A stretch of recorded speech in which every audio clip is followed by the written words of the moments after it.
Friends, if you are excited to watch the super hit movie The Fantastic Four, First Steps in English, then you are in the right place. If you are visiting our channel for the first time, make sure you subscribe so you do not miss our future updates. In today's video, we are going to talk about The Fantastic Four, First Steps. We will explore what this movie is all about, where you can watch it, and everything you should know behind the scenes. From the technical side to the creative team, we will guide you through every important detail, including the music, pre-production, filming, post-production, budget, and box office performance.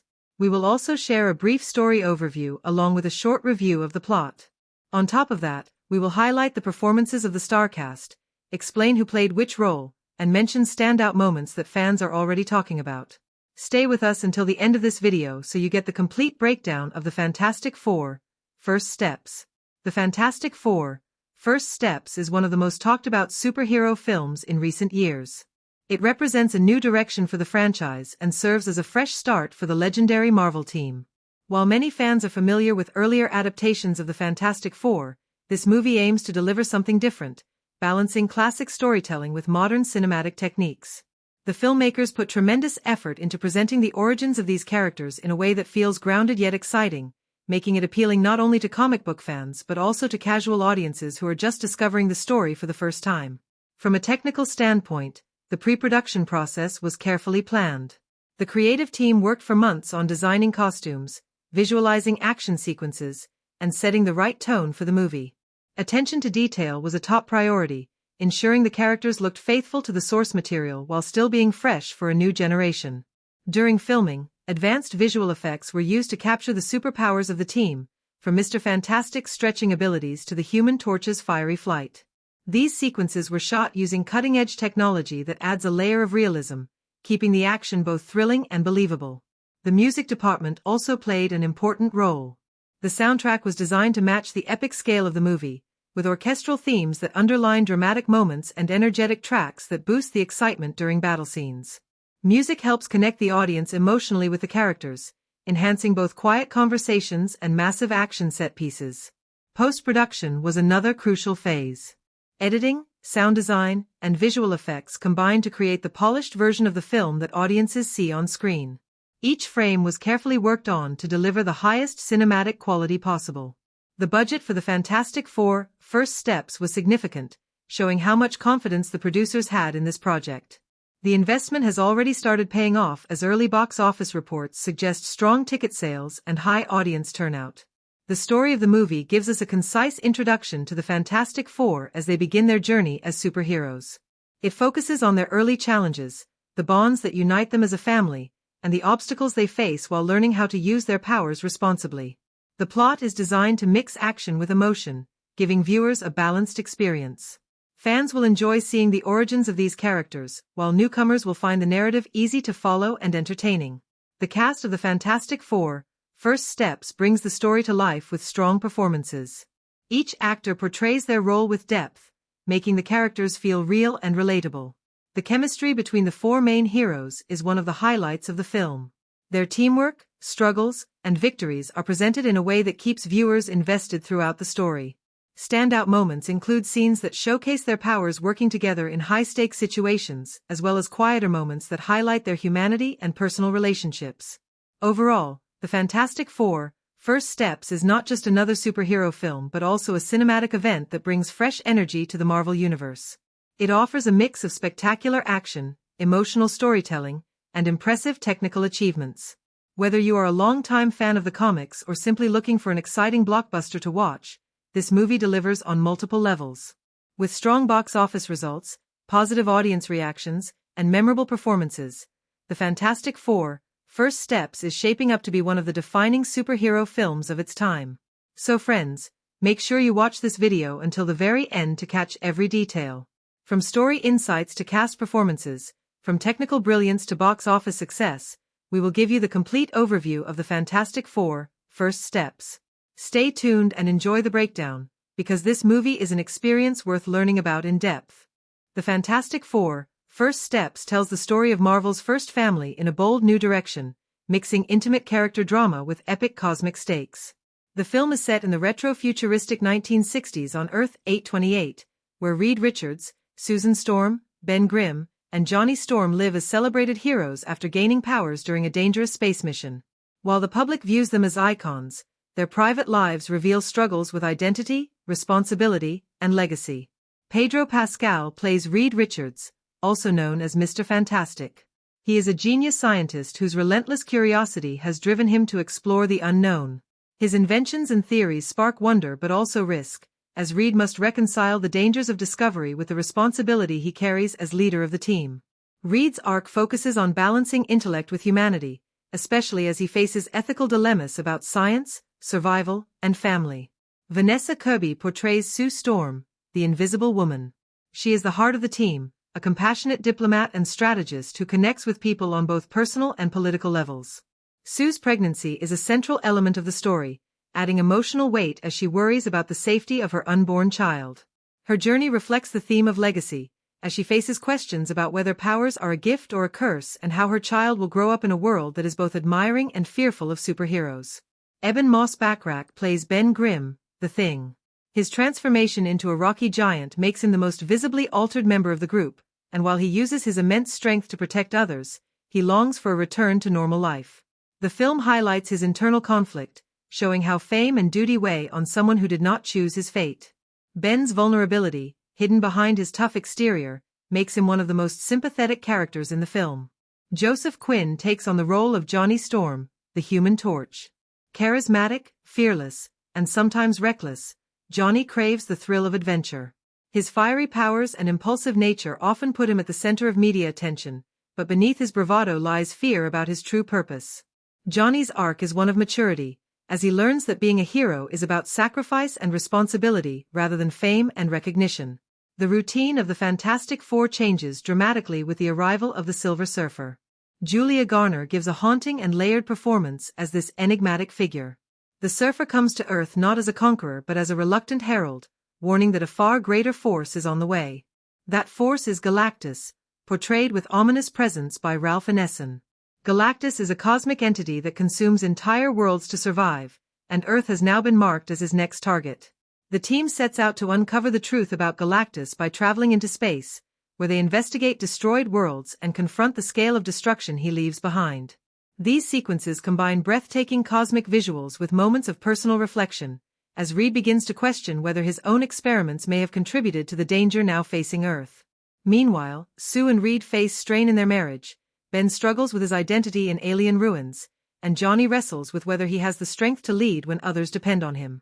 Supporting characters add depth to the story, including Paul Walter Hauser, Natasha Lyonne, John Malkovich, Sarah Niles, and Mark Gatiss, who represent scientists, politicians, and media figures shaping public perception of the team. Their roles emphasize how the Fantastic Four are more than superheroes. They are also symbols whose every move is scrutinized. As Galactus approaches, Reed devises a plan that uses not only his inventions but also the combined abilities of the team. Instead of fighting as individuals, the four must work in perfect unity to divert Galactus and protect Earth. The Silver Surfer, torn between loyalty to his master and sympathy for humanity, ultimately becomes an ally. His backstory adds tragedy and depth, showing the cost of serving a cosmic being while losing personal freedom. The climax brings together action and emotion. Reed's intellect, Sue's moral clarity, Ben's strength, and Johnny's courage all play vital roles. The battle is not won by sheer force but by sacrifice, strategy, and collaboration. Sue's pregnancy storyline heightens the stakes, reminding viewers that the fight is not only for survival but also for the future of the next generation. The Silver Surfer's final decision provides the turning point that saves Earth, though at great personal cost. By the end, the Fantastic Four emerge stronger, not just as superheroes but as a family. Their struggles and victories reinforce the themes of resilience, sacrifice, and hope. While Galactus is not permanently defeated, the team has proven their worth as defenders of Earth, leaving open the door for future stories. The Fantastic Four: First Step succeeds in blending cosmic spectacle with heartfelt drama. With powerful performances from Pedro Pascal, Vanessa Kirby, Eben Moss-Backrack, Joseph Quinn, Julia Garner, and Ralph Ineson, the movie delivers a balance of action and humanity. It reintroduces Marvel's first family in a way that feels fresh and relevant, making it a standout superhero film that resonates with both longtime fans and new audiences.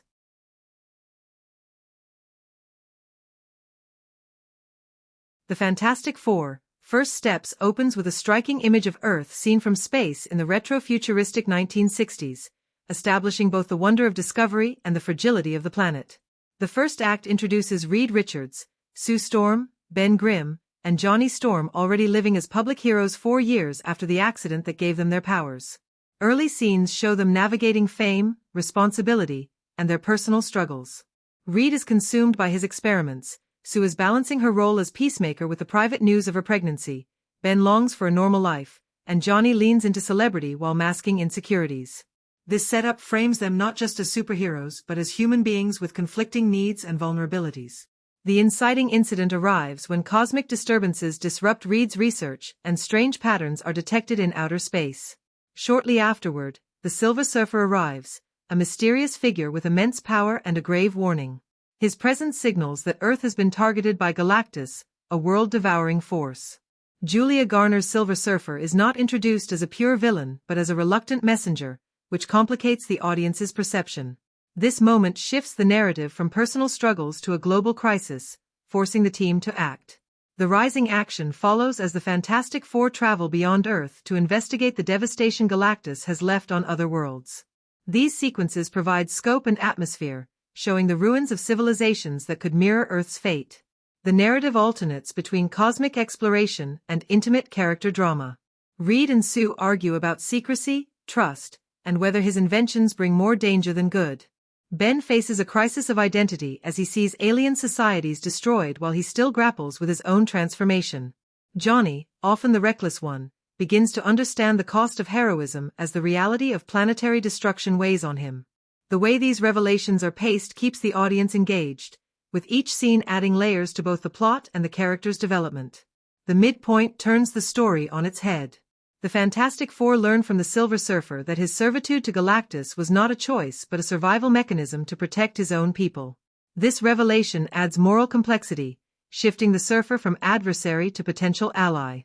It also deepens the emotional stakes as Sue, now visibly more concerned about her unborn child, connects with the Surfer's sense of sacrifice and loss.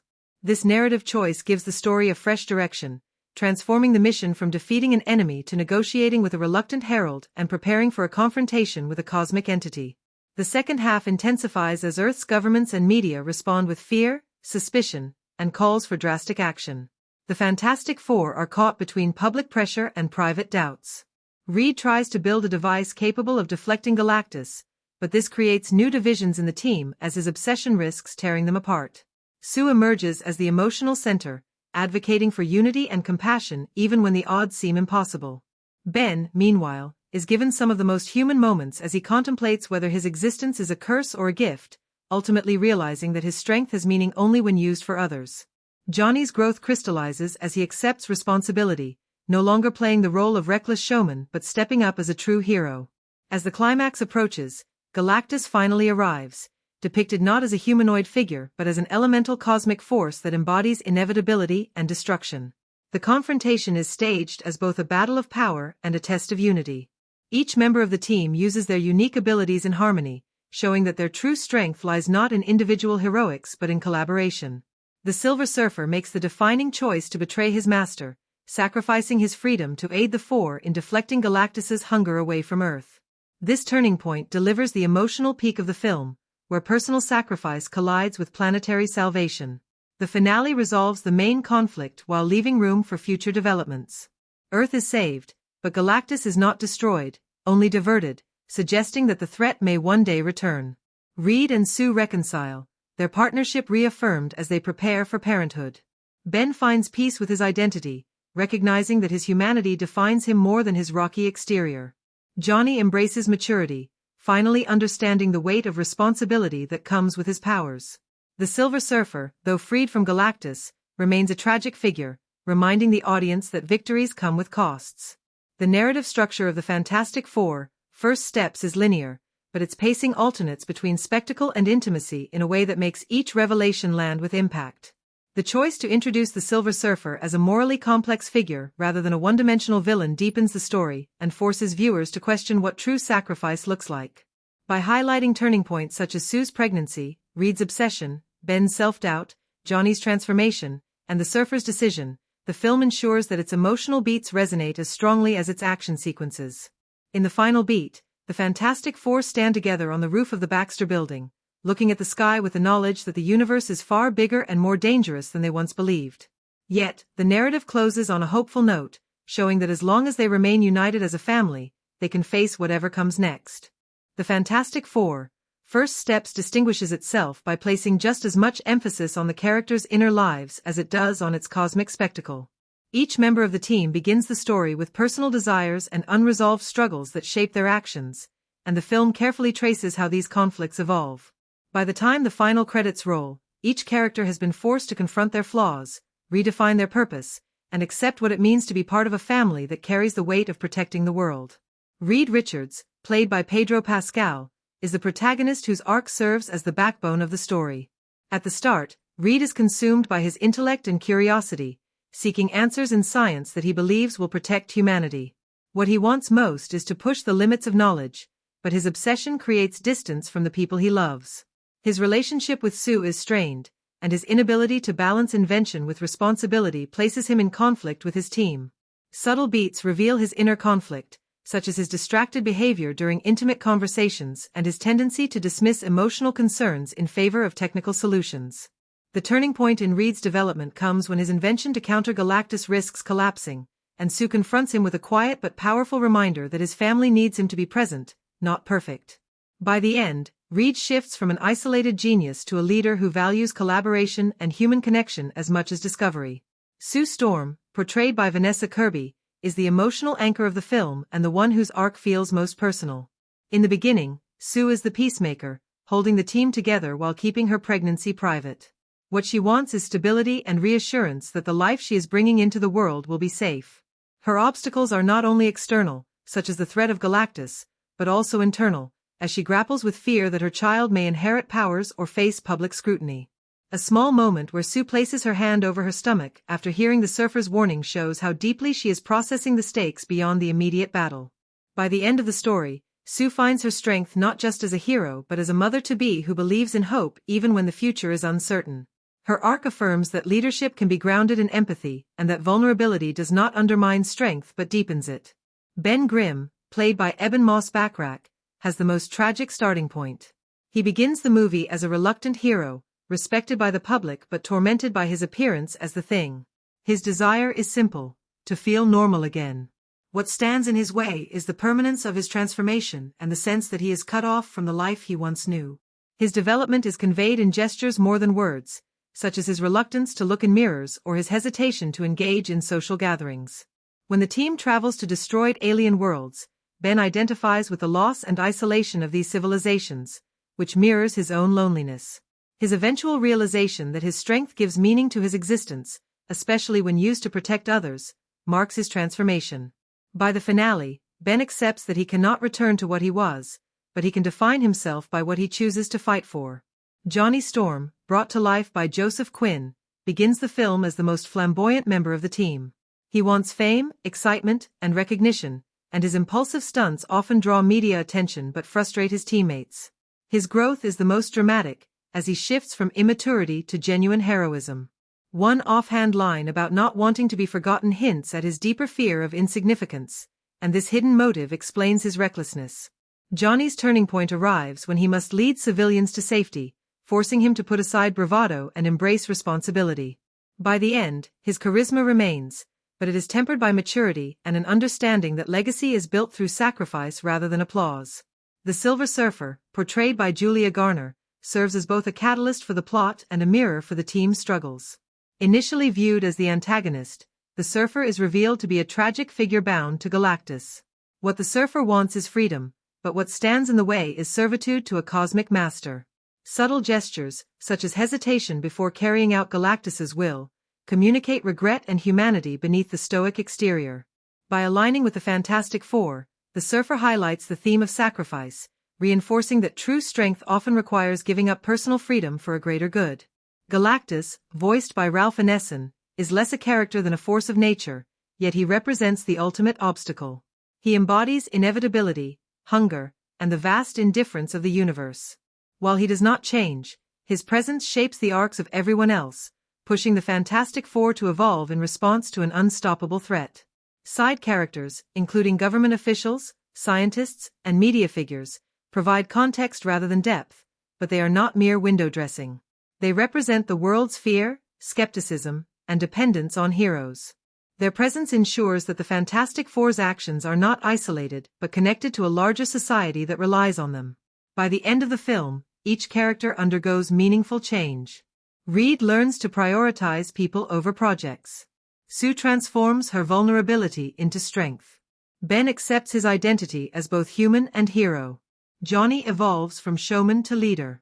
The Silver Surfer redefines himself through sacrifice, while Galactus remains a looming reminder of the threats still to come. Together, these arcs create a narrative that balances spectacle with humanity, ensuring that the film resonates not only as a superhero adventure but as a story about growth, responsibility, and the enduring power of family. The Fantastic Four: First Steps thrives not only on its scale and visual grandeur but on the performances that ground the spectacle in emotional truth. The cast balances the weight of legendary characters with the subtlety needed to make them feel human. Some disappear seamlessly into their roles, others electrify the screen in standout scenes, and a few moments reveal the challenges of marrying larger-than-life storytelling with grounded acting choices. Pedro Pascal as Reed Richards brings gravitas to the role of the brilliant but emotionally conflicted leader. Known for his ability to convey quiet intensity, Pascal leans into restraint rather than bombast. His Reed often speaks softly, his delivery measured, giving the impression of a man who calculates even as he feels. This approach works especially well in his more intimate scenes with Sue Storm, where his pauses and downward glances communicate guilt and fear without words. A standout moment is a late film monologue where Reed confesses that his endless pursuit of knowledge blinded him to the needs of his family. Pascal's voice cracks just slightly, his controlled exterior breaking, and the vulnerability he shows sells the weight of his arc. At times his subdued energy can make Reed feel detached, but in context, the restraint underscores how Reed grows into someone who finally opens up by the finale. Vanessa Kirby as Sue Storm delivers a performance of quiet strength and layered emotion. From her first scene, she commands attention not through volume but through presence. Kirby's timing in small gestures, placing a hand on her stomach during tense conversations or holding Reed's gaze a second longer than expected, speaks volumes about her character's inner life. Her chemistry with Pascal is a highlight of the film, particularly in arguments where their conflict feels lived in rather than scripted. In one emotional peak, Sue pleads with Reed to see their family as more than a science experiment, and Kirby's raw delivery anchors the scene. She has the rare ability to make silence powerful, and her restrained intensity ensures Sue is the film's moral center. Eben Moss-Bachrach as Ben Grimm brings depth to what could have been a one-note role. His gravelly vocal performance and heavy physicality embody the thing's weight, but it is his quieter beats that resonate. When Ben looks at alien ruins and mutters a line about feeling like a relic himself, Moss-Bachrach infuses it with aching loneliness.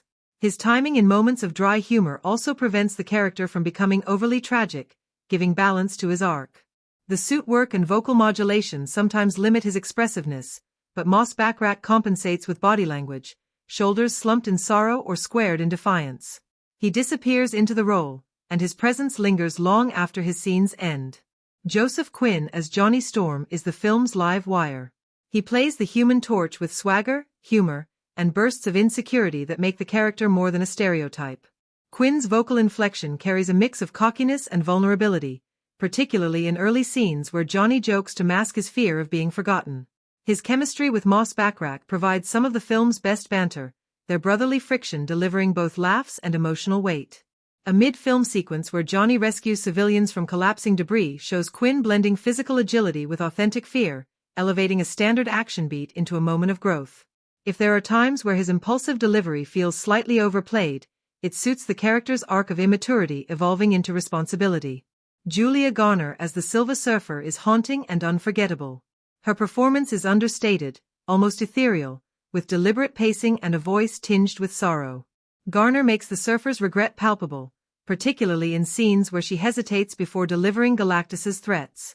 A moment where she recounts her past servitude is a quiet showstopper, her eyes carrying centuries of loss.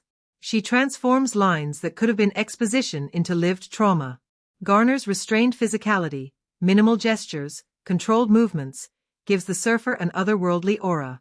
She does not dominate the screen with volume, but her presence lingers, making her one of the film's standout players. Ralph Ineson as the voice of Galactus provides the chilling gravitas needed for a cosmic force.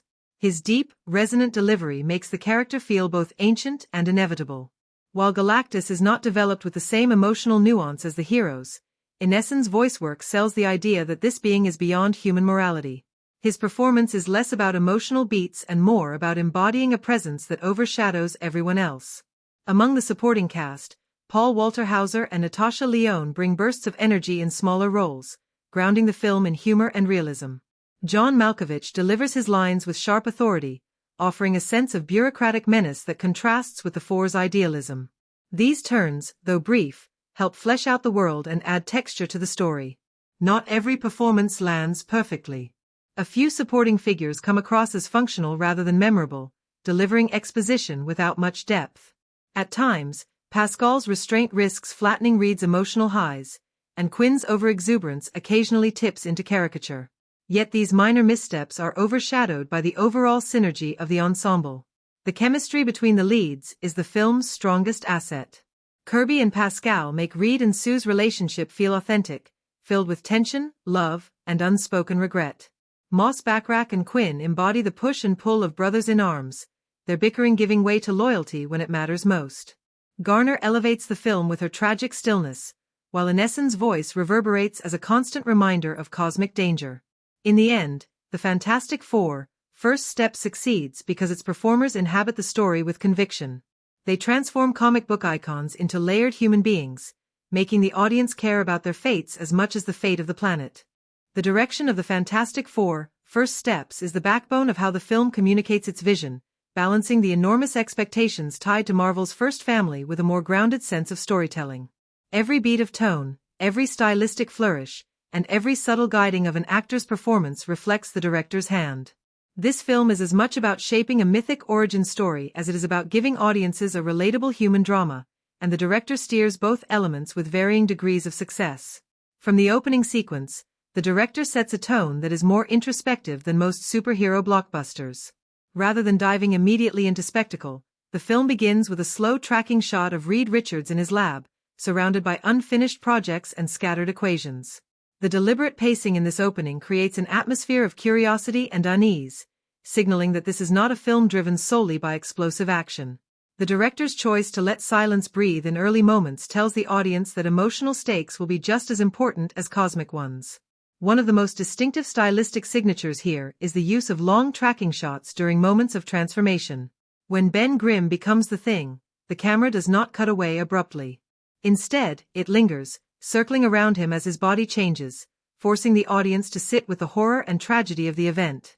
The absence of quick edits makes the scene almost unbearable in its intensity, turning what could have been a flashy effects moment into a deeply unsettling emotional beat. These choices reflect a director willing to prioritize character experience over pure spectacle. However, the direction is not without its missteps. While the film's measured pacing allows for more layered performances, it occasionally slows the momentum of the narrative. Some scenes stretch longer than they should, particularly in the second act, where extended dialogue sequences drag against the urgency of the threat from Galactus. The director's commitment to mood and atmosphere is admirable, but there are times where tighter editing might have kept the story's rhythm more engaging. The balance between introspection and momentum is one of the film's ongoing challenges. When it comes to staging action, the director opts for clarity rather than chaos. Instead of quick, fragmented cuts that obscure the action, the sequences are framed with wide shots that allow the audience to follow every movement. In a standout battle sequence where the team faces the Silver Surfer for the first time, the camera tracks each hero in turn, weaving their abilities together in a coherent rhythm. The staging emphasizes teamwork, allowing the audience to see how their powers complement and clash with one another. This directorial choice not only makes the action legible but also ties it to the emotional themes of collaboration and trust. Close-ups are used sparingly but effectively. The director seems to reserve them for emotional peaks rather than scattering them across the film. When Reed and Sue argue about the risks of his experiments, the camera cuts between their faces in tight close-up, capturing every flicker of regret and frustration. The decision to place the camera so intimately forces the viewer to confront the rawness of the moment. Similarly, Julia Garner's Silver Surfer is often filmed in lingering close-ups that emphasize her haunted expression, reinforcing the character's tragic dimension. These choices shape the emotional ride, turning personal exchanges into scenes as memorable as the cosmic battles. The guidance of actors is another area where the director's hand is evident. Each performer is given space to explore their role, resulting in nuanced character work even in a genre known for spectacle. Pedro Pascal's Reed is allowed to stay restrained for much of the film, but the director ensures his final breakdown lands with maximum impact. Vanessa Kirby's Sue is often framed as the moral anchor, and the camera frequently lingers on her after heated exchanges, giving weight to her silent resilience.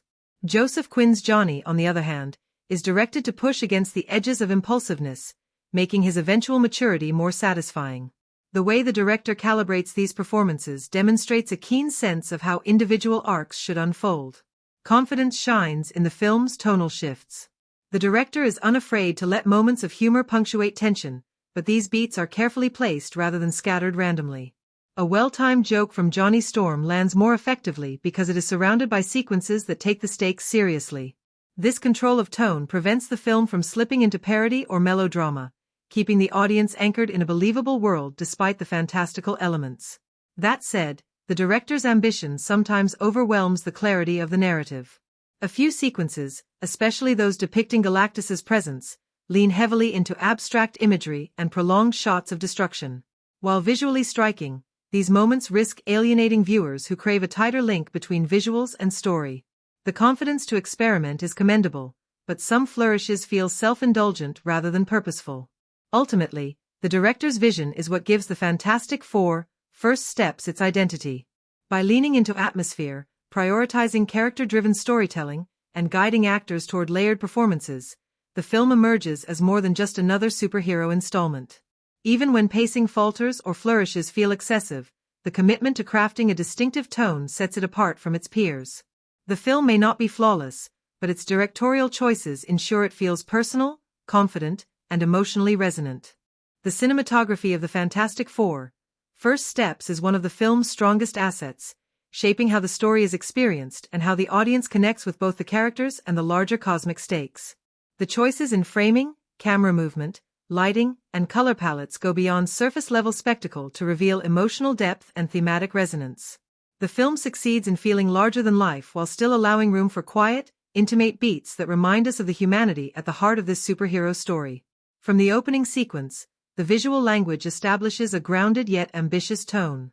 The first shot of Reed Richards working in his dimly lit lab is composed with tight framing, pulling the viewer into his private world of equations and unfinished experiments. The use of muted blues and grays in this scene conveys isolation and obsession, hinting at the sacrifices Reed has already made for his work. This restrained visual palette contrasts with the bright, fiery tones of Johnny Storm's introduction, where warm orange light fills the frame, reflecting his brash energy and desire to be seen.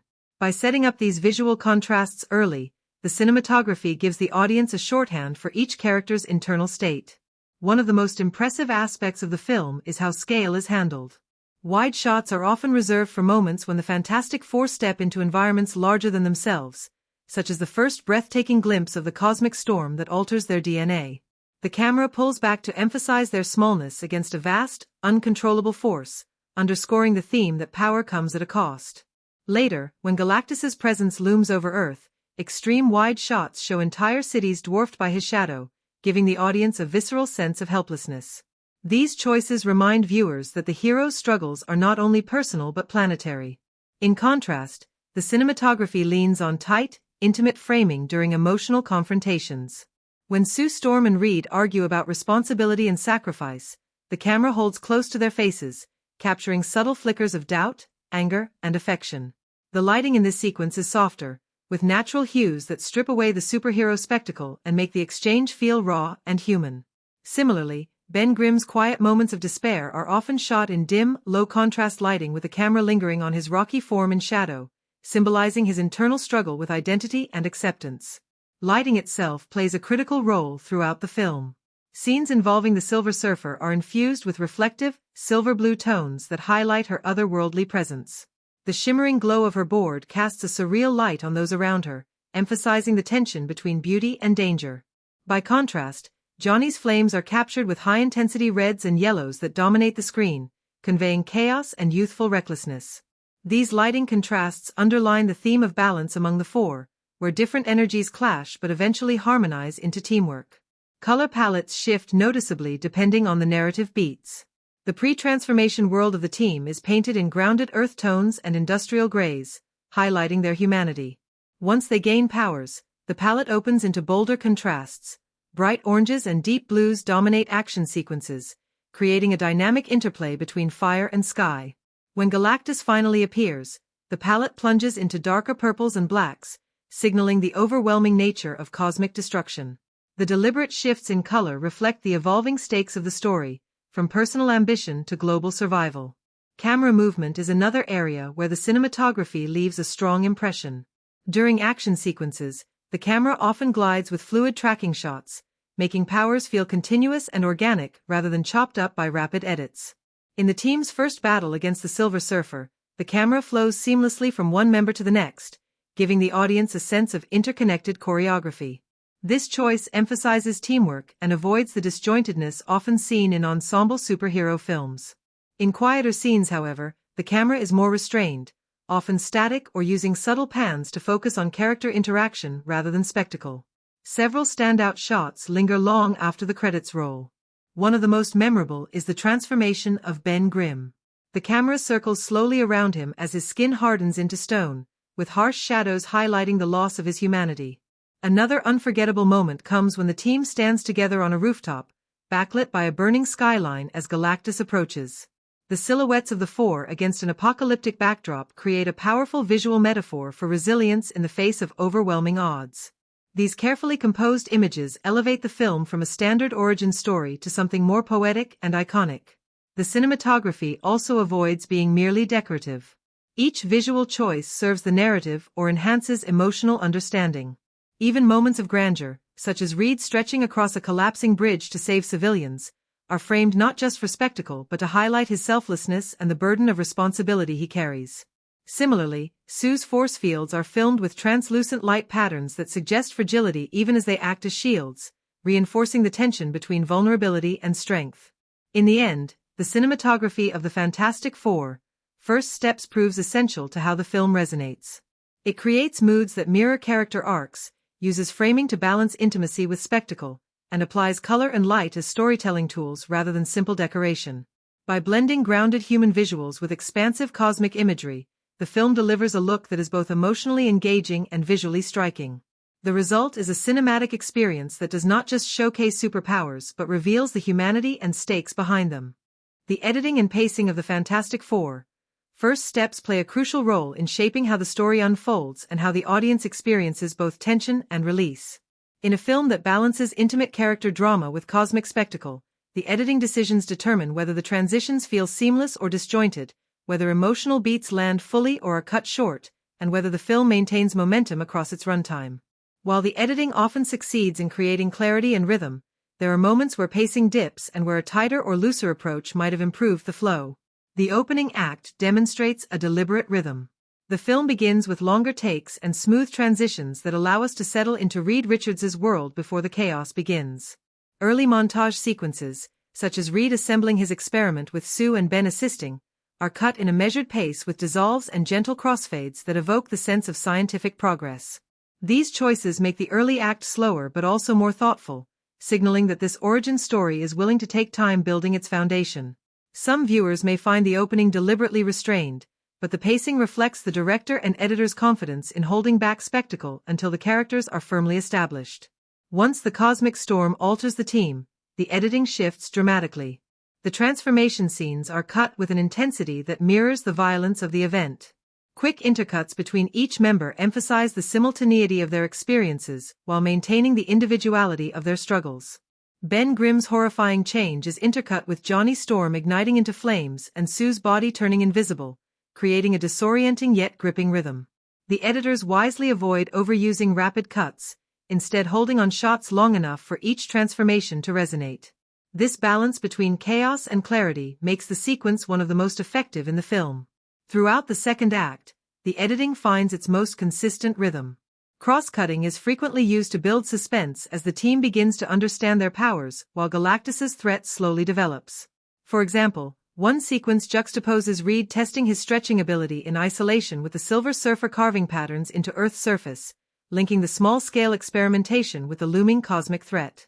These crosscuts not only build anticipation but also reinforce thematic parallels about control, responsibility, and inevitability. The pacing here is deliberate but rarely stagnant, moving between personal conflict and larger spectacle in a way that keeps the audience engaged. That said, there are stretches in the midsection where pacing falters. Extended dialogue scenes between Reed and Sue, while emotionally rich, sometimes overstay their welcome. These moments are cut with fewer transitions and slower rhythms, which allows the drama to breathe but risks losing tension when juxtaposed with the urgency of impending destruction. A slightly more aggressive trimming of certain conversations could have maintained emotional impact while keeping the narrative taut.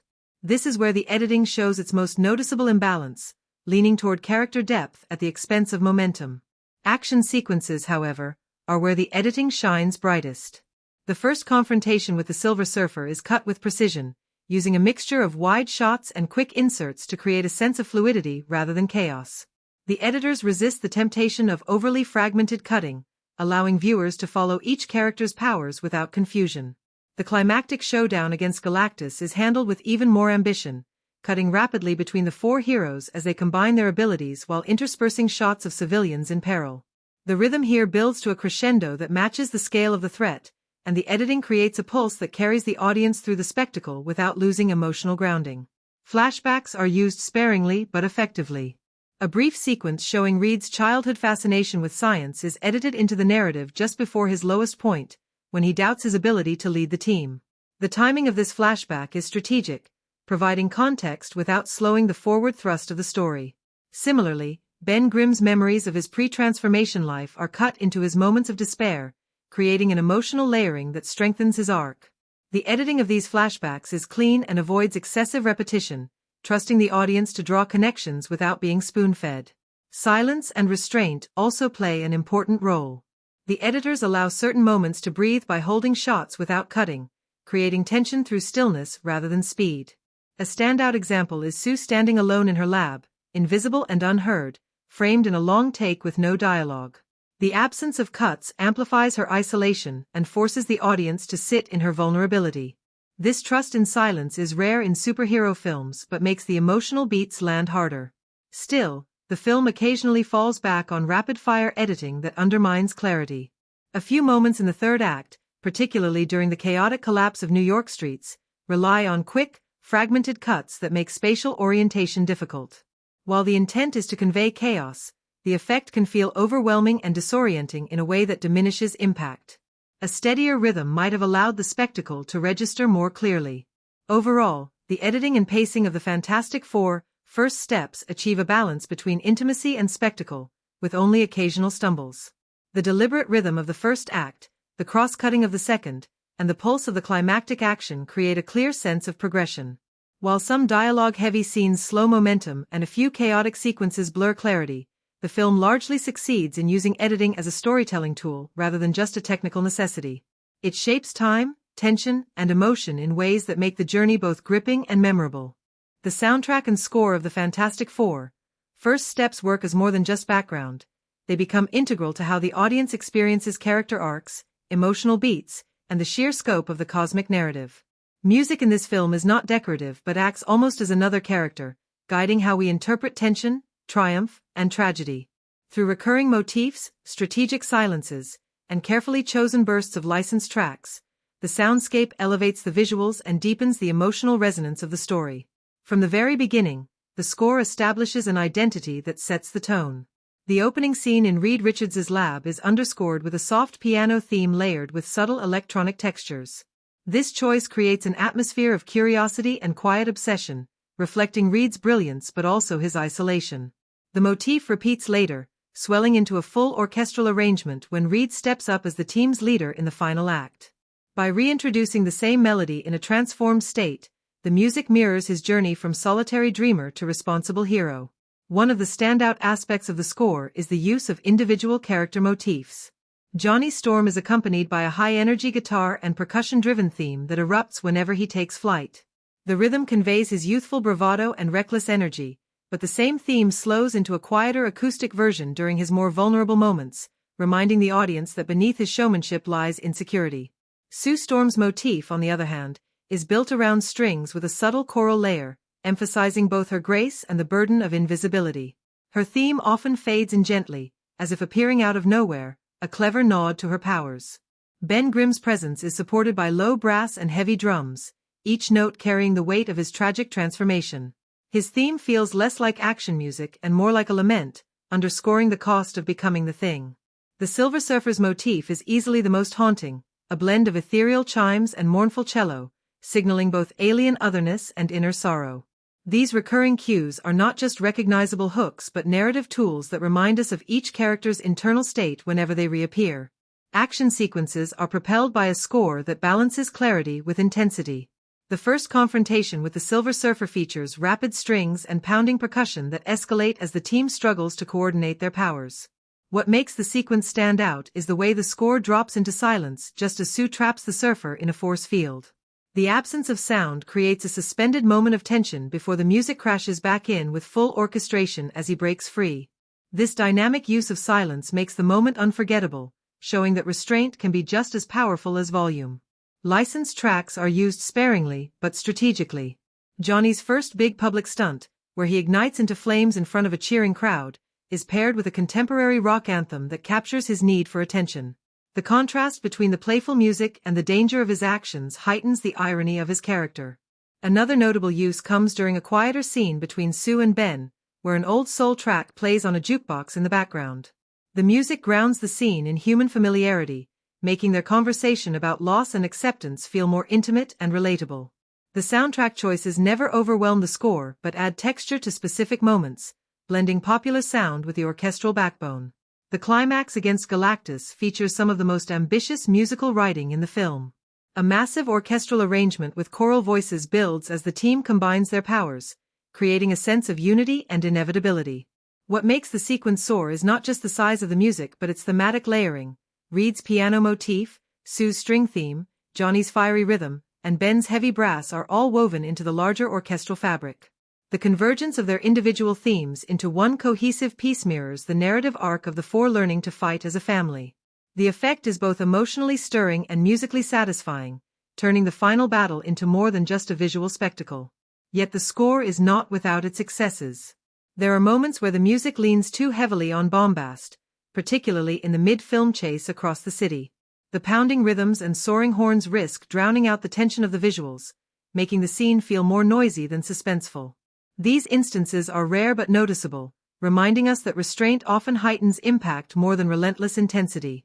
Still, the overall soundscape of the Fantastic Four: First Steps is carefully calibrated to enhance the narrative. Silence is used as deliberately as sound, motifs tie characters and themes together, and the blend of orchestral power with subtle electronic textures creates a sonic identity that feels both modern and timeless. Even casual viewers will leave the theater remembering specific cues, whether it is the haunting sound that accompanies the Silver Surfer or the triumphant fusion of themes in the finale. In the end, the music and soundtrack prove essential to the film's success. They provide emotional anchors for characters, elevate spectacle into something poetic, and at times even carry scenes that might otherwise feel ordinary. While not flawless, the score and soundtrack of the Fantastic Four: First Steps transform the film into an experience that lingers in memory long after the final note fades. The Fantastic Four: First Steps is more than just another superhero origin story. Beneath the battles, cosmic visuals, and character drama lies a set of themes and messages that give the film its emotional weight and lasting resonance. Identity, fear, responsibility, power, sacrifice, and the meaning of family are woven into the narrative in ways that push the story beyond spectacle. While not every theme is explored with the same consistency, the film manages to ground its cosmic scope with deeply human struggles that audiences can relate to. At its core, the movie wrestles with the question of identity. Each member of the team is forced to confront who they are after the cosmic storm changes them. Ben Grimm's arc is the clearest example, as he struggles to reconcile his humanity with the monstrous exterior he now inhabits. The cinematography lingers on his isolation, but it is the choices he makes that reveal the thematic tension.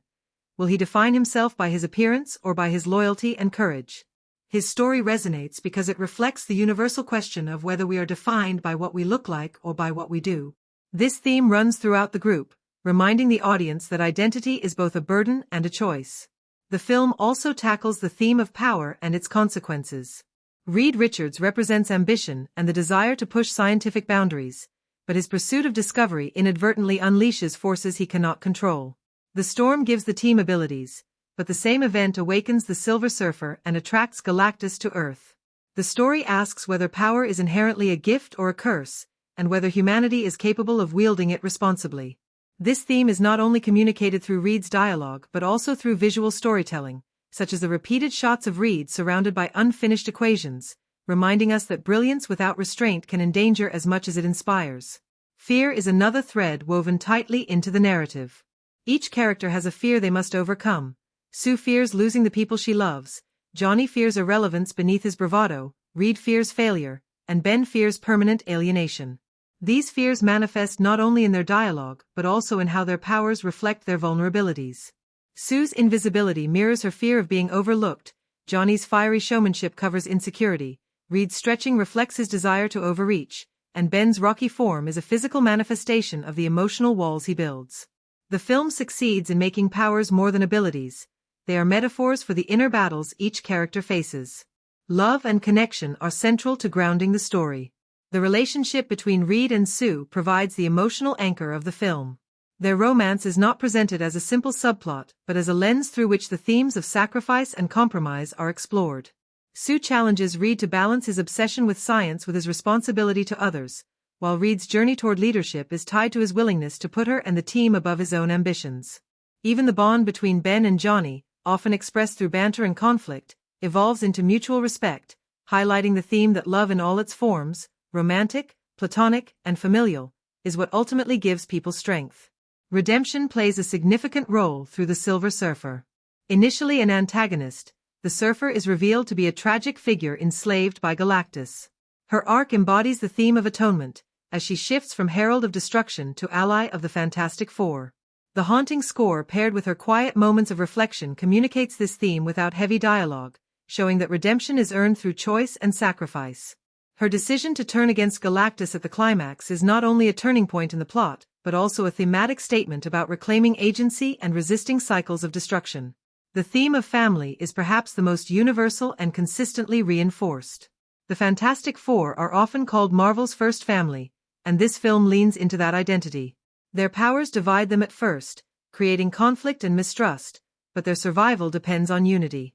The climactic sequence where their individual motifs converge in the score mirrors the narrative message that only by working together can they overcome insurmountable odds. The film communicates this visually, with repeated imagery of the four standing as one against overwhelming threats. This idea that strength comes not from individual power but from collective resilience resonates strongly, particularly in a cultural context where teamwork and unity are often celebrated as American values. Yet the film also contains thematic ambiguity, which makes interpretation more interesting. Reed's ambition is both criticized and celebrated, creating mixed signals about whether scientific pursuit is a noble endeavor or a dangerous temptation. The Silver Surfer's redemption is powerful, but Galactus remains an abstract, almost unknowable force, leaving the question of whether ultimate evil can ever truly be defeated unanswered. These deliberate gaps encourage audiences to reflect rather than receive simple answers, elevating the film beyond straightforward morality. Ultimately, The Fantastic Four: First Steps delivers a layered set of messages. Identity is something we choose, not something imposed upon us. Power comes with consequences and must be tempered by responsibility. Fear can control us until we confront it, while love and family provide the strength to endure. Redemption is possible, even for those who have caused harm, but it requires courage and sacrifice. By communicating these themes through action, imagery, and music as much as through dialogue, the film ensures its ideas linger long after the credits roll. The Fantastic Four: First Steps is a film that lives or dies by its visual effects.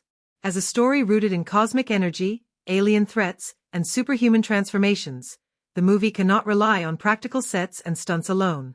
The question becomes whether the VFX serve the story, blend naturally with the world, and elevate the stakes, or whether they distract and remind viewers that they are watching a digital spectacle. The film's approach to visual effects is ambitious, aiming to immerse audiences in the wonder of the Fantastic Four's origin while still grounding their powers in a physical reality. One of the biggest challenges lies in portraying the transformation of the heroes.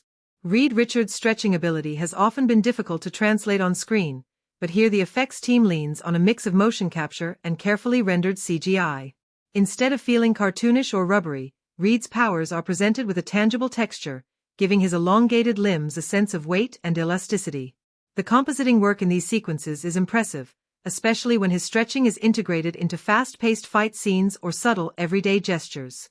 The VFX ensure that Reed's ability feels like an extension of his body rather than a gimmick layered on afterward. Sue Storm's invisibility and force fields highlight another area of technical accomplishment. Making invisibility visually interesting is no easy task, but the film handles it with layered transparency effects, environmental distortion, and careful use of lighting. When Sue cloaks herself or others, the rippling distortion feels organic, as if the air itself bends around her. Her force fields, on the other hand, are depicted with a shimmering energy pattern that shifts depending on her emotional state. In moments of calm, they appear smooth and controlled, while in high-intensity battles they flicker and pulse with strain. This detail underscores both her character development and the film's commitment to making CGI serve storytelling. Johnny Storm's powers naturally lend themselves to heavy digital effects, but the film avoids reducing him to a ball of fire. The VFX team captures the gradations of his transformation, from small sparks when his emotions flare to a full ignition that engulfs his body. His flame-on sequences combine motion capture with layered fire simulations, giving his flames a realistic heat shimmer and depth rather than a flat glow. Flight sequences showcase some of the most seamless compositing in the film, particularly in cityscapes where his fiery trails interact with the environment, casting light and shadows on buildings. Instead of distracting from the action, these touches enhance the sense of immersion and scale. Ben Grimm's transformation into the Thing is where the film blends practical and digital effects most effectively. The base performance is achieved through prosthetics and a bulky practical suit, giving the character physical presence on set. CGI enhancements add subtle texture to his rocky skin, shifting with light and shadow in a way that practical materials alone could not capture. This hybrid approach allows the Thing to avoid looking like a digital creation while still achieving the level of detail audiences expect. Close-up shots highlight cracks and shifting stone patterns that reflect both his strength and his vulnerability, grounding his emotional arc in visual detail. The Silver Surfer presents one of the most technically ambitious challenges. Motion capture provides the foundation for her movements, lending a graceful, otherworldly fluidity.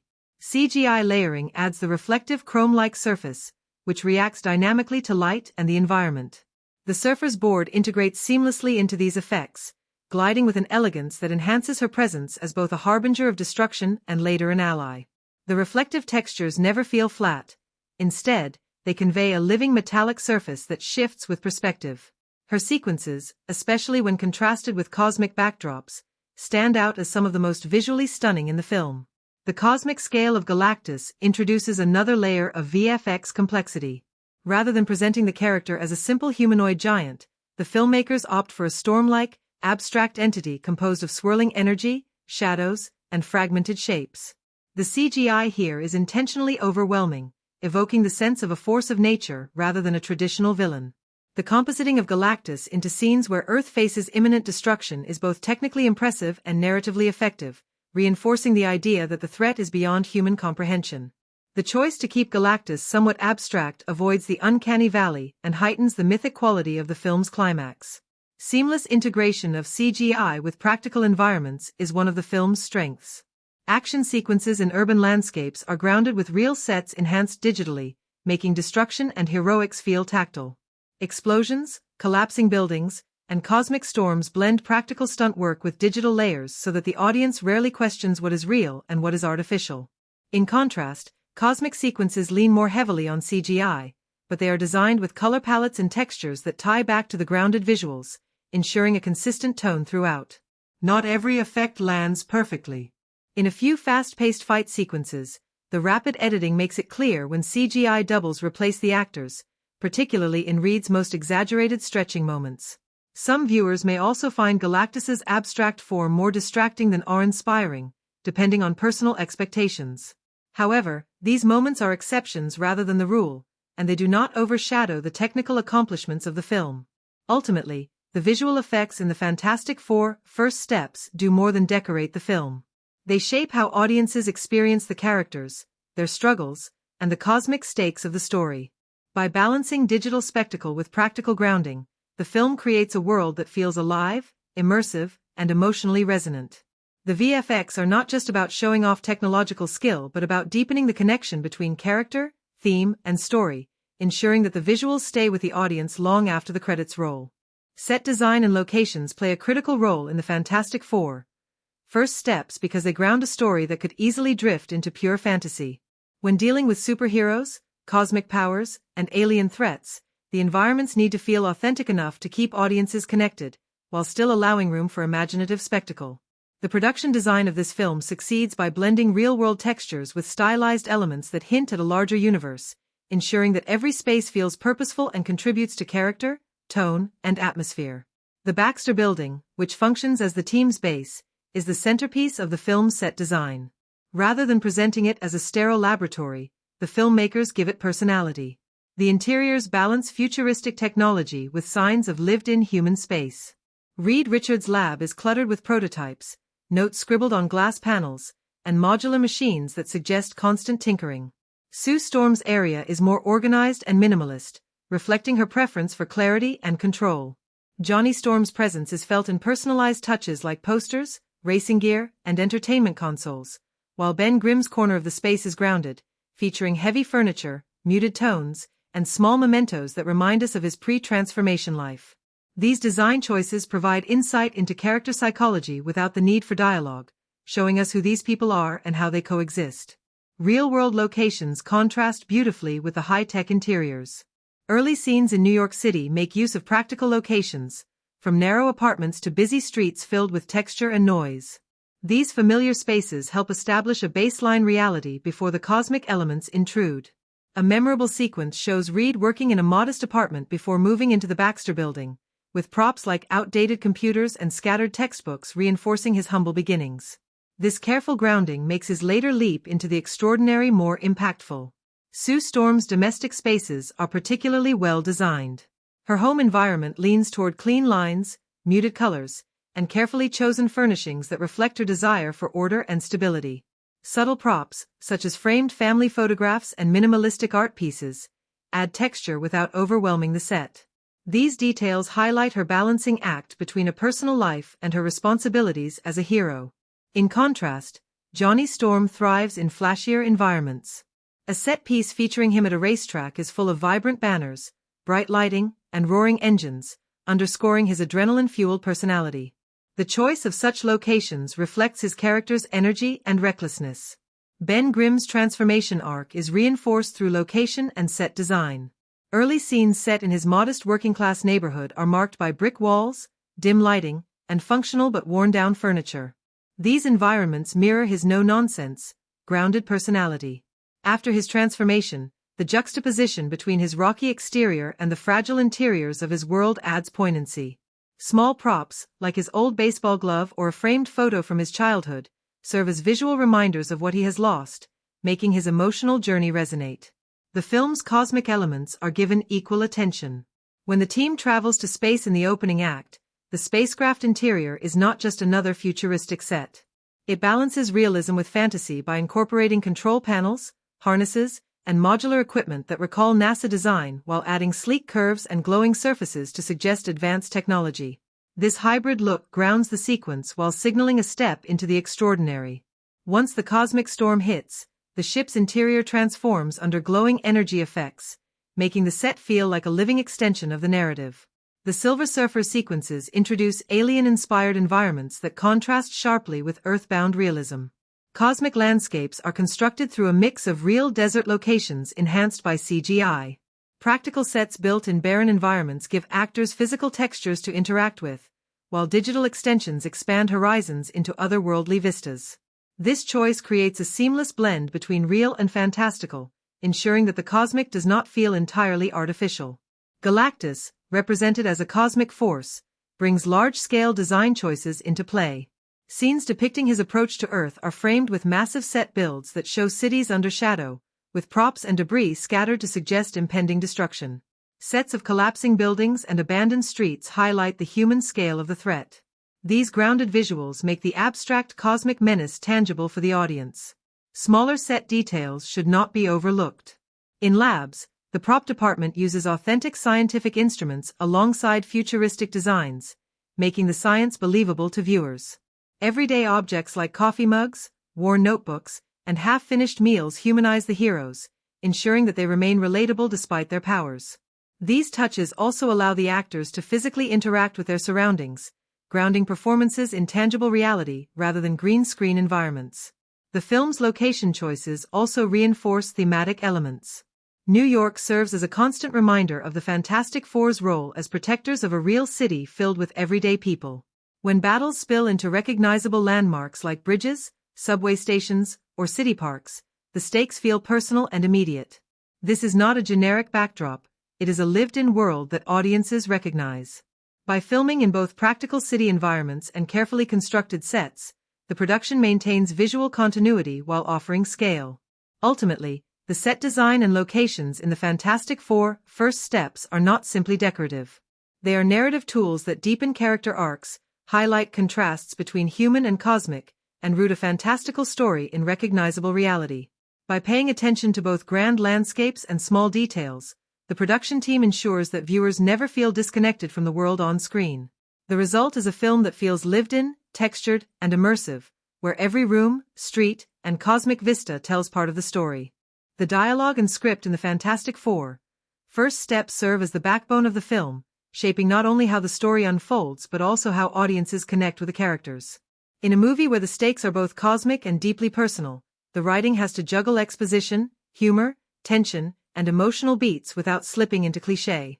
The script aims to strike that balance, and while it hits some strong highs in certain areas, there are also moments where the dialogue veers toward the obvious or slows down momentum. What makes the script work best is its ability to use dialogue to reveal character motivations, relationships, and hidden insecurities while also driving the narrative forward. One of the strongest aspects of the script is how it handles character-defining lines. Reed Richards is written with a voice that reflects his scientific brilliance but also his social awkwardness. His dialogue is filled with technical phrasing, but the writers layer it with hints of uncertainty and hesitation. When he speaks about the cosmic experiment early in the film, the words convey not just ambition but also a quiet desperation to prove himself. His lines often double as exposition for the audience while still remaining in character, showing his struggle to communicate complex ideas to people around him. This balance between technical explanation and emotional vulnerability is one of the script's highlights. Sue Storm's dialogue is written with restraint and control, reflecting her personality. She often says less than she feels, leaving room for subtext. A simple line like, "We need to stay together," takes on multiple meanings, depending on whether she is talking about the team as heroes, her fractured relationship with Reed, or her protective instincts as a sister.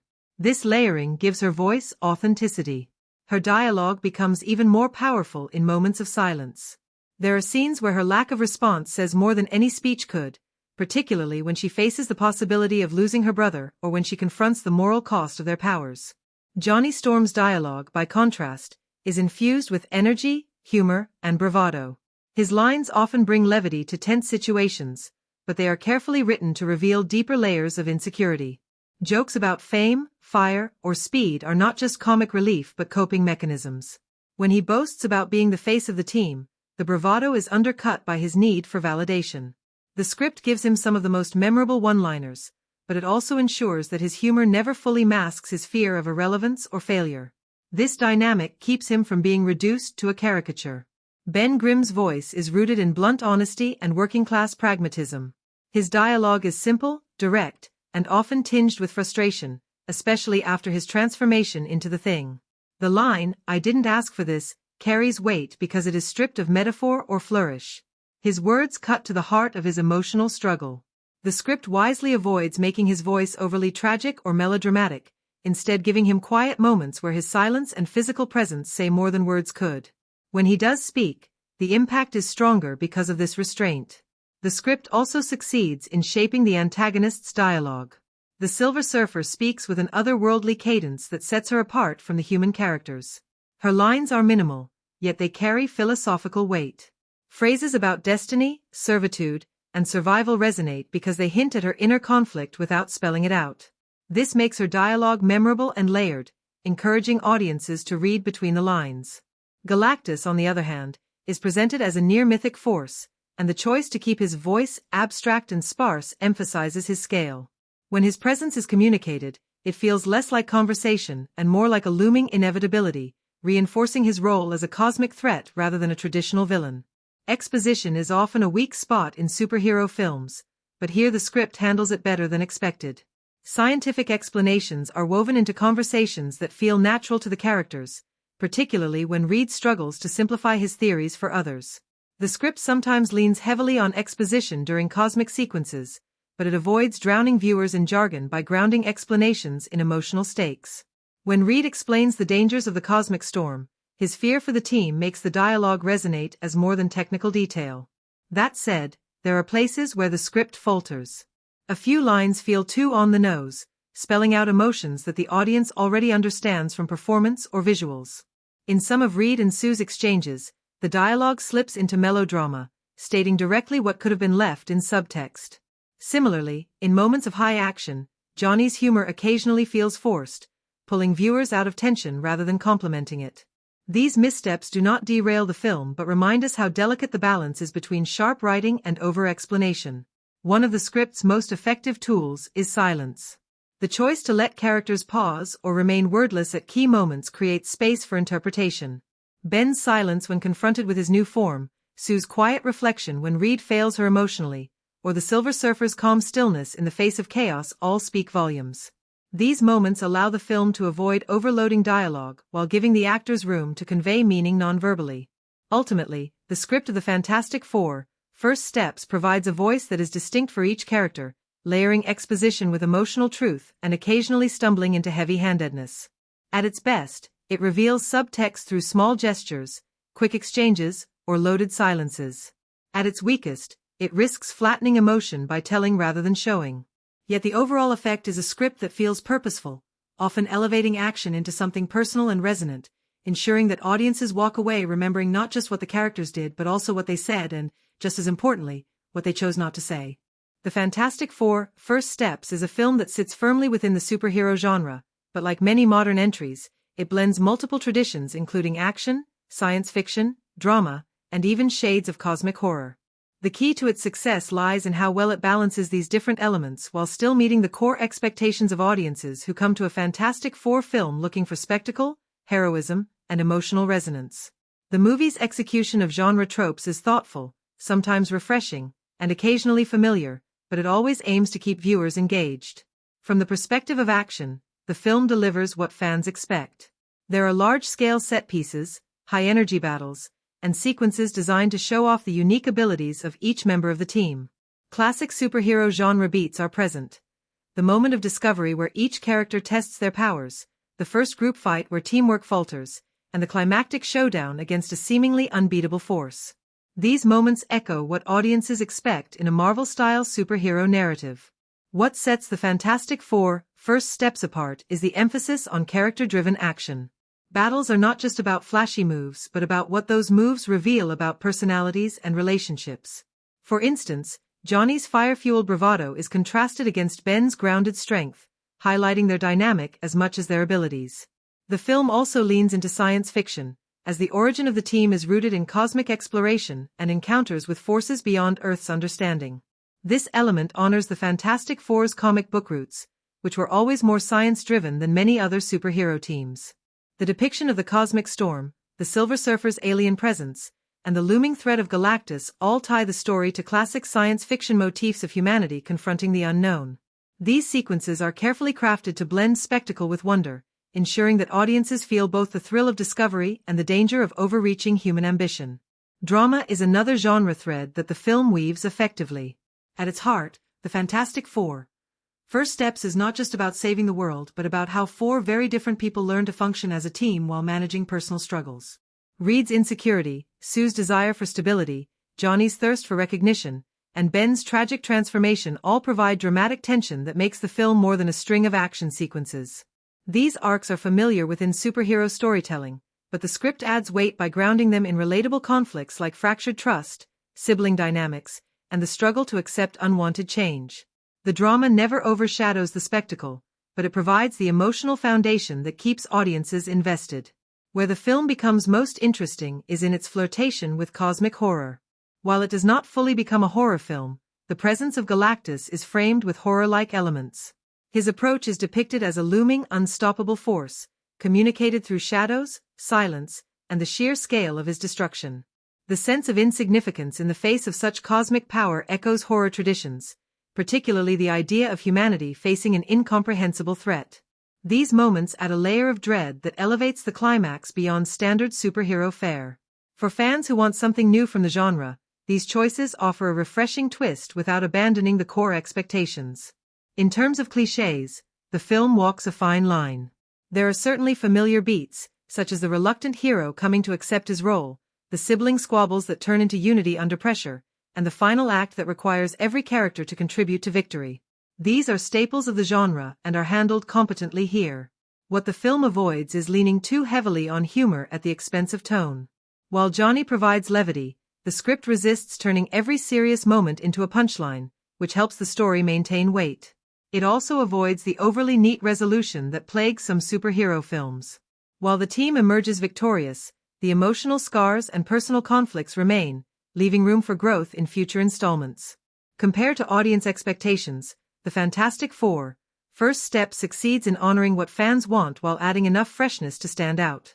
Viewers expect spectacular powers, a sense of family, and cosmic-scale storytelling, and the film delivers on all three. What may delight audiences is the balance between spectacle and intimacy, ensuring that the human side of the characters is never lost amid the cosmic battles. What may alienate some viewers is the abstract depiction of Galactus, which leans into atmosphere rather than providing a concrete villain to fight. However, for others, this choice will feel bold and satisfying, refreshing the genre by resisting the urge to reduce everything to a physical brawl. Ultimately, the film executes its genre hybrid effectively. It is primarily an action-packed superhero movie, but it layers in science fiction, drama, and elements of horror to keep the experience varied and rich. It respects the core beats that fans of the Fantastic Four franchise expect while also experimenting with tone and scale in ways that give it its own identity. By walking the line between familiarity and innovation, The Fantastic Four: First Steps establishes itself as a strong genre piece that honors tradition while still pushing forward into new territory. Social and cultural commentary has become an integral part of modern filmmaking, and The Fantastic Four: First Steps does not shy away from weaving those layers into its narrative. While at its surface the film operates as a superhero origin story, beneath the action and spectacle lies a web of social reflections that mirror many of the issues contemporary audiences in the USA and beyond grapple with. This makes the movie more than just an exercise in entertainment, but a piece that can inspire thought, spark debate, and leave viewers questioning the world they live in. One of the clearest threads of commentary lies in the film's exploration of responsibility and power. The Fantastic Four, as characters, embody extraordinary capabilities granted through extraordinary circumstances. Their struggle to decide how to use their gifts mirrors ongoing debates in American society about privilege, influence, and accountability. The idea that those who have more, whether it is money, fame, or political power, must also shoulder greater responsibility feels especially timely in today's climate, where social inequalities and corporate influence dominate headlines. The film positions its heroes in situations where personal desire conflicts with the greater good, creating an unmistakable allegory for how individuals in power often face similar dilemmas. Cultural identity also plays a role in how the story unfolds. By highlighting the diverse backgrounds of the characters, The Fantastic Four: First Steps gestures toward inclusion in a genre that historically leaned heavily on uniform representation. This choice not only modernizes the team for a broader global audience but also resonates with U.S. viewers who expect their entertainment to reflect the society they live in. Representation matters, and the film's decision to emphasize unique cultural perspectives adds depth to the story while also sending a message about unity in difference. Audiences are reminded that collaboration and mutual respect across cultural divides can lead to something greater than individual achievement. The film also seems to tackle the subject of scientific progress and its ethical boundaries. The origin of the Fantastic Four is rooted in scientific experimentation gone wrong, and this thread doubles as a commentary on the speed at which modern science and technology are advancing. In an age where debates about artificial intelligence, genetic engineering, and climate engineering dominate public discourse, the movie's questions about how far science should go, and who should regulate it, feel extremely relevant. The dangers of unchecked ambition are brought into focus through the consequences faced by the characters, turning the narrative into a metaphor for humanity's struggle to balance discovery with caution. Another cultural theme embedded in the story is the portrayal of family. The Fantastic Four are often called Marvel's first family, and this movie reasserts that label while expanding its meaning. In a society where the definition of family is increasingly diverse, the film shows how family can be chosen, built through loyalty, shared struggle, and emotional connection rather than just bloodlines. This resonates with modern audiences in the USA, where family units take many forms and where the emphasis on belonging and togetherness is seen as equally important as traditional structures. The movie also comments on fear of the unknown. The Fantastic Four's powers come from a cosmic anomaly, which is portrayed as both a gift and a curse. This duality mirrors real-world anxieties about change, immigration, and global threats. In the United States, cultural conversations often orbit around how people respond to what they do not understand, whether that involves new technology, new communities, or shifting social norms. By dramatizing characters who must live with powers that make them both extraordinary and alienated, the film captures this tension between embracing difference and fearing it. In terms of political undertones, the narrative raises questions about government oversight. The Fantastic Four are seen grappling with external forces that wish to control or regulate their actions. This dynamic reflects real-world debates about government intervention in personal freedom, surveillance, and control over private choices. Viewers may interpret these story beats as subtle commentary on how much power the state should wield over individuals and whether ultimate authority lies with institutions or personal conscience. Of course, no film escapes critique, and The Fantastic Four: First Steps occasionally oversimplifies the issues it touches on. For example, while the representation of cultural diversity is commendable, at times the script leans on stereotypes rather than nuanced portrayals. Similarly, its commentary on science risks becoming a broad cautionary tale rather than a layered exploration of the complexities involved. For some viewers, these oversimplifications may make the social commentary feel surface level rather than profound.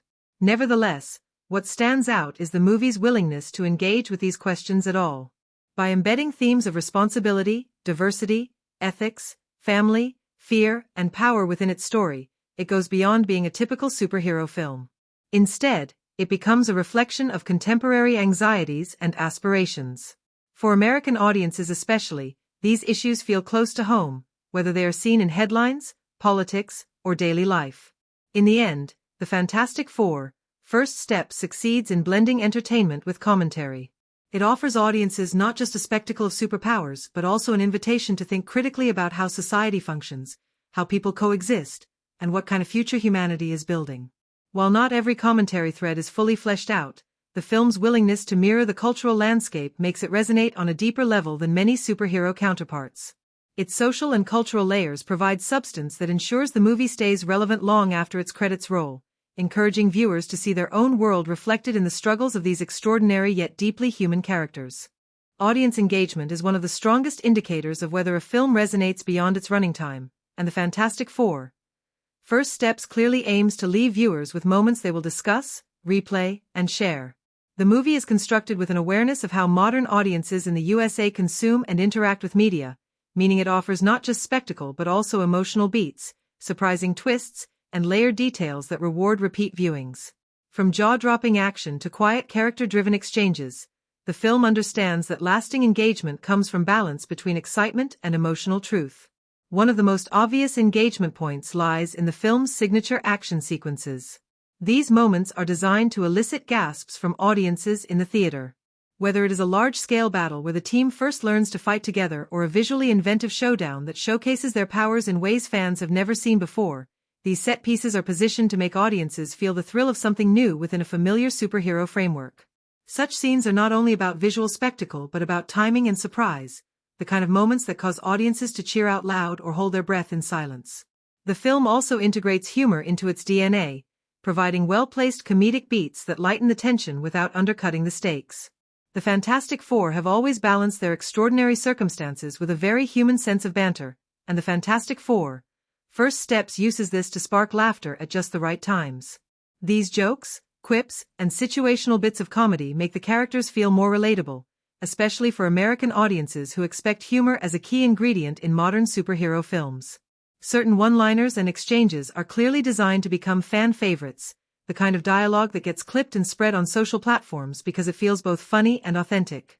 Emotional resonance is another way the film engages viewers. Beyond the spectacle, the Fantastic Four: First Steps leans into personal struggles and interpersonal relationships that give audiences something deeper to connect with. The bonds between the characters, whether as family, friends, or reluctant teammates, are developed through heartfelt conversations and sacrifices that make audiences care about their journeys. These moments may draw tears, especially when characters are forced to choose between personal desires and collective responsibility. In an era where superhero fatigue is a common talking point, this emotional grounding is vital to keeping audiences invested. The movie also provides space for debate and discussion, a key driver of engagement after the credits roll. The Fantastic Four: First Steps introduces thematic ambiguity and leaves certain questions unresolved, inviting audiences to speculate about motivations, hidden agendas, or the larger implications of certain choices. This is fertile ground for fan theories, especially in online spaces where American audiences love to dissect Easter eggs, hidden details, and potential setups for future installments. By not spelling everything out, the film respects the intelligence of its viewers and gives them something to talk about beyond whether the action was entertaining. Rewatchability is built into the structure of the film. Certain scenes are packed with visual and narrative details that reward careful attention. Fans who revisit the movie are likely to notice background cues, subtle foreshadowing, or symbolic imagery that enriches the story on a second or third viewing. This attention to layered detail ensures the film does not lose impact after one watch, but instead becomes more rewarding as viewers uncover hidden touches.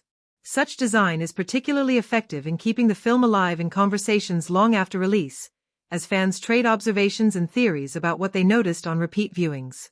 Another key element of engagement comes from the moments most likely to be shared as GIFs, clips, or memes. The Fantastic Four: First Steps contains carefully constructed visuals, an iconic hero pose, a surprising transformation, or a perfectly timed reaction shot that translate effortlessly into shareable digital content. These moments extend the film's presence into social media culture, where engagement thrives not only in long-form discussion but also in quick, repeatable snippets. The filmmakers seem aware of this, designing scenes that stick in the memory both for their emotional weight and their visual punch. Fan culture thrives on signature moments, and this movie gives audiences several to latch onto. From the first time the team works seamlessly together to the inevitable climactic showdown that tests their unity, these beats feel tailor-made to inspire excitement and loyalty. Some scenes are so visually iconic that they become instant shorthand for the film itself, ensuring that even those who have not yet seen it will recognize its imagery in conversations, articles, or fan art. These hooks help the film cement its identity within the crowded superhero landscape. Ultimately, audience engagement with the Fantastic Four: First Steps will come from its ability to balance immediate thrills with lasting substance. It offers laughter in its humor, awe in its action, and tears in its emotional sacrifices, creating a dynamic range of responses that keep audiences emotionally invested. At the same time, its attention to layered storytelling, subtle thematic cues, and shareable visual moments ensures that engagement does not stop at the theater doors. For USA audiences, who value both entertainment and depth, the film provides plenty of reasons to return to the story, debate its meaning, and celebrate its most unforgettable beats. This blend of spectacle, humor, heart, and detail makes it a movie built not just to be watched, but to be experienced and revisited. Comparing the Fantastic Four: First Steps to other films in its genre and to previous superhero outings helps clarify its place within the larger cinematic conversation. The Fantastic Four have been adapted for the big screen before, most notably in the mid-2000s and again in 2015, and those earlier attempts struggle to fully capture the spirit of the characters. What distinguishes the Fantastic Four: First Steps is that it seeks to embrace modern superhero storytelling while also learning from the missteps of its predecessors. When set against other Marvel properties and broader genre examples, its strengths and weaknesses become more evident. The most direct comparisons are, of course, with earlier Fantastic Four films. The 2005 and 2007 entries leaned heavily on light-hearted humor and family-friendly action, but were criticized for thin plotting and underdeveloped characters. The 2015 reboot swung in the opposite direction, opting for a darker, more grounded tone, but it collapsed under uneven pacing and tonal inconsistency. The Fantastic Four: First Steps positions itself somewhere between these extremes. It respects the legacy of the characters as a found family, but also modernizes their struggles with contemporary stakes and layered characterization. Compared to the previous adaptations, this version feels more confident in its identity and more ambitious in its storytelling. When looking beyond direct predecessors, comparisons naturally arise with Marvel's flagship properties, particularly the Avengers films. Both franchises focus on team dynamics, but the Fantastic Four: First Steps distinguishes itself by framing its heroes as a family first and a superhero squad second. Where the Avengers movies often emphasize the clash of egos and individual personalities learning to function as a team, the Fantastic Four begins with a foundation of shared bonds and personal stakes. For USA audiences used to ensemble superhero films, this difference in dynamic provides a refreshing angle. At the same time, the movie faces the challenge of competing with the sheer scale and polish of Marvel's most successful outings. While it cannot match the epic scope of Avengers: Endgame, it succeeds by offering a more intimate and character-driven approach. Another useful comparison is with Spider-Man: Homecoming and its sequels. Those films successfully grounded a superhero story in relatable human experiences, balancing spectacle with everyday struggles. The Fantastic Four: First Steps attempts a similar balance by exploring themes of responsibility, identity, and sacrifice alongside its action-driven narrative. However, unlike Spider-Man's youthful coming-of-age arc, this film situates its characters in a more mature space, dealing with questions of legacy, leadership, and the burdens of power. This allows it to carve its own niche, though comparisons to Spider-Man highlight how difficult it can be to juggle tone, humor, and stakes without occasionally slipping into formula. The film also draws inevitable comparisons to Christopher Nolan's The Dark Knight trilogy and Matt Reeves' The Batman in terms of tone and ambition. While it never goes as dark or gritty as those interpretations of Gotham, it borrows the idea that superhero stories can serve as vehicles for thematic depth. The Fantastic Four: First Steps uses its narrative to ask questions about science, ethics, and family responsibility in ways that echo Nolan's exploration of morality and fear. However, where Nolan's films leaned heavily on realism, this one embraces a more comic-inspired visual palette, meaning it strikes a balance between grounded ideas and larger-than-life spectacle. On the subject of visual effects and action, comparisons to Doctor Strange and Guardians of the Galaxy are also inevitable. Both franchises introduced audiences to visually inventive worlds filled with cosmic stakes and mind-bending visuals. The Fantastic Four: First Steps borrows some of that spectacle while trying to carve out its own identity. It is not as psychedelic as Doctor Strange nor as overtly comedic as Guardians, but it borrows elements from both to create a hybrid that feels accessible to a wide audience. The challenge here is whether it reinvents those tropes or simply repackages them. At its best, the film uses visual effects to serve character-driven moments, but at times it struggles to match the freshness of its Marvel counterparts. Looking outside the Marvel framework, comparisons to The Incredibles by Pixar are unavoidable.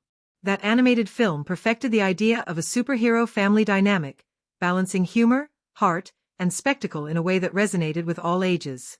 The Fantastic Four: First Steps tries to achieve a similar mix of entertainment and emotional connection, but live action naturally comes with different demands.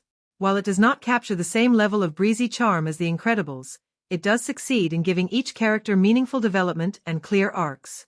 The comparison highlights both the potential and the difficulty of telling a superhero family story that feels both epic and personal. When considering the director's past work, The Fantastic Four: First Steps stands out as a more polished and cohesive effort. The director's stylistic preferences, such as emphasis on character-driven scenes, controlled pacing, and visually striking set pieces, are consistent with their earlier projects but elevated by a larger budget and greater creative freedom. Compared to their smaller-scale films, this project demonstrates growth in handling blockbuster scope without losing sight of intimate storytelling. In summary, The Fantastic Four: First Steps thrives when it leans into what makes it unique: the family dynamic, the blend of science and heroism, and a willingness to balance spectacle with human emotion. When compared to earlier Fantastic Four films, it emerges as the strongest interpretation yet. When set against Marvel's most iconic properties, it may not reach the same heights of cultural dominance, but it holds its own by offering something different. Its influences from other superhero films are clear, but it borrows smartly while working to establish its own voice. For USA audiences, these comparisons help position the film not as a replacement for existing favorites but as a worthy addition to the superhero landscape, one that respects its roots while attempting to forge a new path. Symbolism and metaphors are powerful tools in cinema, allowing filmmakers to communicate ideas beneath the surface of plot and dialogue. In The Fantastic Four: First Steps, symbolism plays a central role in shaping how audiences perceive characters, themes, and even the stakes of the story. While superhero films often rely on spectacle, This movie enriches its world with recurring visual motifs and narrative metaphors that add depth and resonance for attentive viewers. These layers elevate the movie from being a straightforward origin tale into a story with thematic complexity that invites interpretation and discussion among USA audiences who value substance alongside action. One of the most striking symbolic elements in the film is fire, which naturally connects to Johnny Storm, the Human Torch. Fire represents more than just his powers. It symbolizes rebellion, recklessness, and transformation. Early in the film, Johnny's fiery abilities are difficult to control, often leading to dangerous outbursts. This mirrors his youthful impulsiveness and desire to prove himself. As the story progresses, fire becomes a metaphor for growth and self-mastery. By the climax, Johnny learns to control his flames, which reflects his maturity and his acceptance of responsibility. The evolution of fire as a symbol charts his arc from impulsive youth to reliable hero. Reed Richards, also known as Mr. Fantastic, is associated with elasticity, but his stretching abilities serve as more than just spectacle. Symbolically, Reed's powers reflect his tendency to overextend himself emotionally and intellectually. He stretches himself thin trying to fix every problem, embodying the metaphor of a man pulled in too many directions. This repeated image highlights his internal struggle between pursuing scientific discovery and protecting his chosen family. In one pivotal scene, his stretching is depicted not as a superpower but as a moment of vulnerability, showing how his efforts to carry everyone's burdens risk breaking him. For audiences, Reed's elasticity becomes a metaphor for the balance between ambition and responsibility. Sue Storm, the Invisible Woman, carries some of the most subtle symbolism. Her ability to vanish or create force fields represents themes of invisibility and protection. On a deeper level, Sue's invisibility symbolizes the tension between being overlooked and choosing when to reveal one's true self. Early in the film, she often fades into the background during team conflicts, a reflection of her desire to maintain harmony rather than impose her will. As the narrative unfolds, her powers become a metaphor for self-assertion. She learns that her voice and perspective matter, and that invisibility should be a choice, not a default. Her force fields also symbolize the protective role she plays in the group, not only shielding them physically but emotionally as well. Ben Grimm, the Thing, is perhaps the most overtly symbolic character.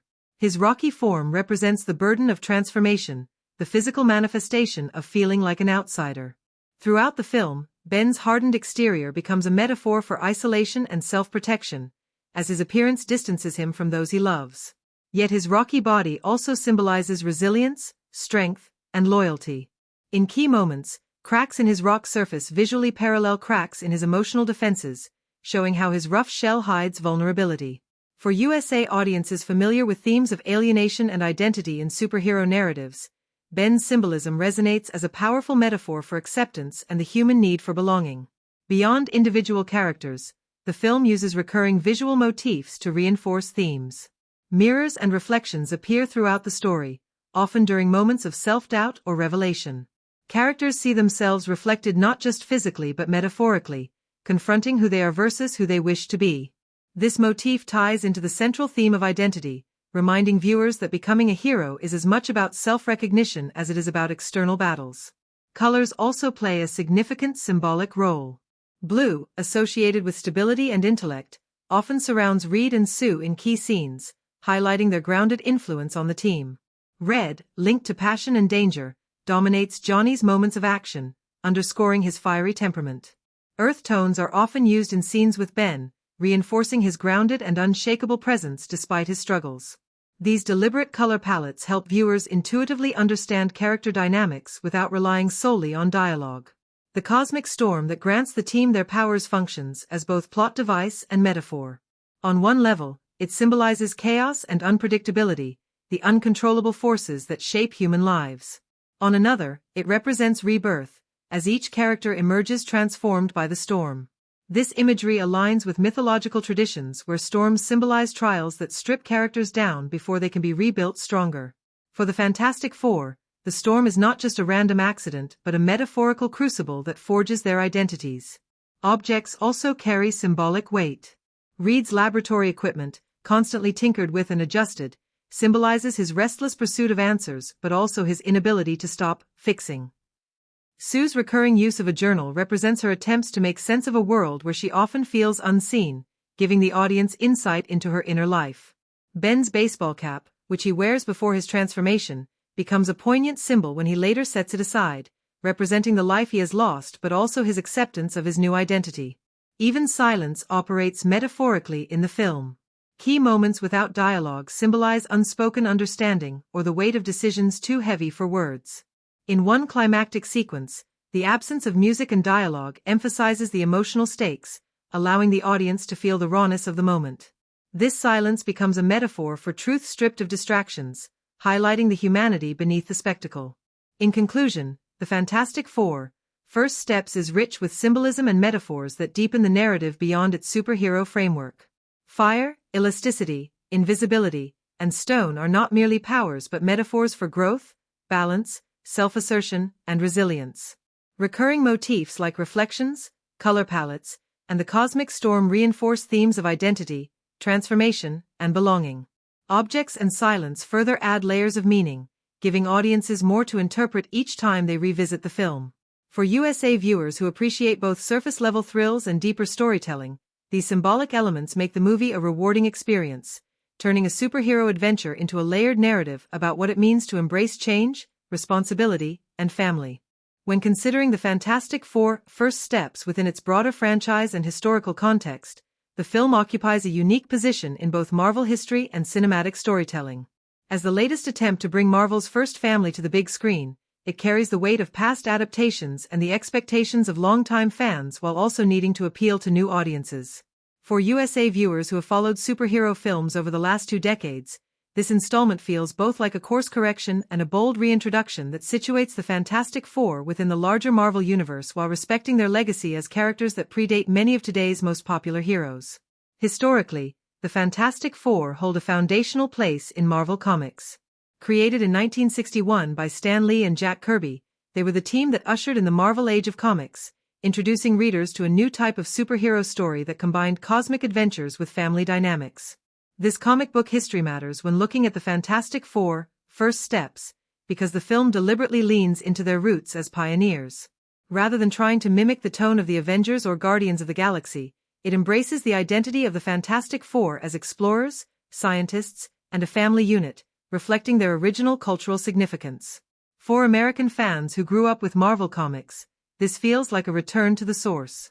The film also carries the baggage of previous live-action adaptations. The mid-2000s versions, while commercially successful, were criticized for being too lightweight, while the 2015 reboot was widely regarded as a failure due to its muddled tone and lack of coherence. The Fantastic Four: First Steps acknowledges this history indirectly by carefully avoiding those pitfalls. Its callbacks to earlier films are subtle, not in the form of explicit references but in course-correcting tonal missteps. For instance, the film avoids campiness while still maintaining humor, steering clear of the overly grim approach that doomed the 2015 film.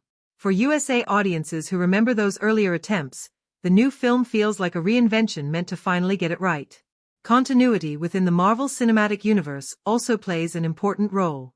The Fantastic Four: First Steps is positioned as an origin story, but one that sets up future connections rather than existing in isolation.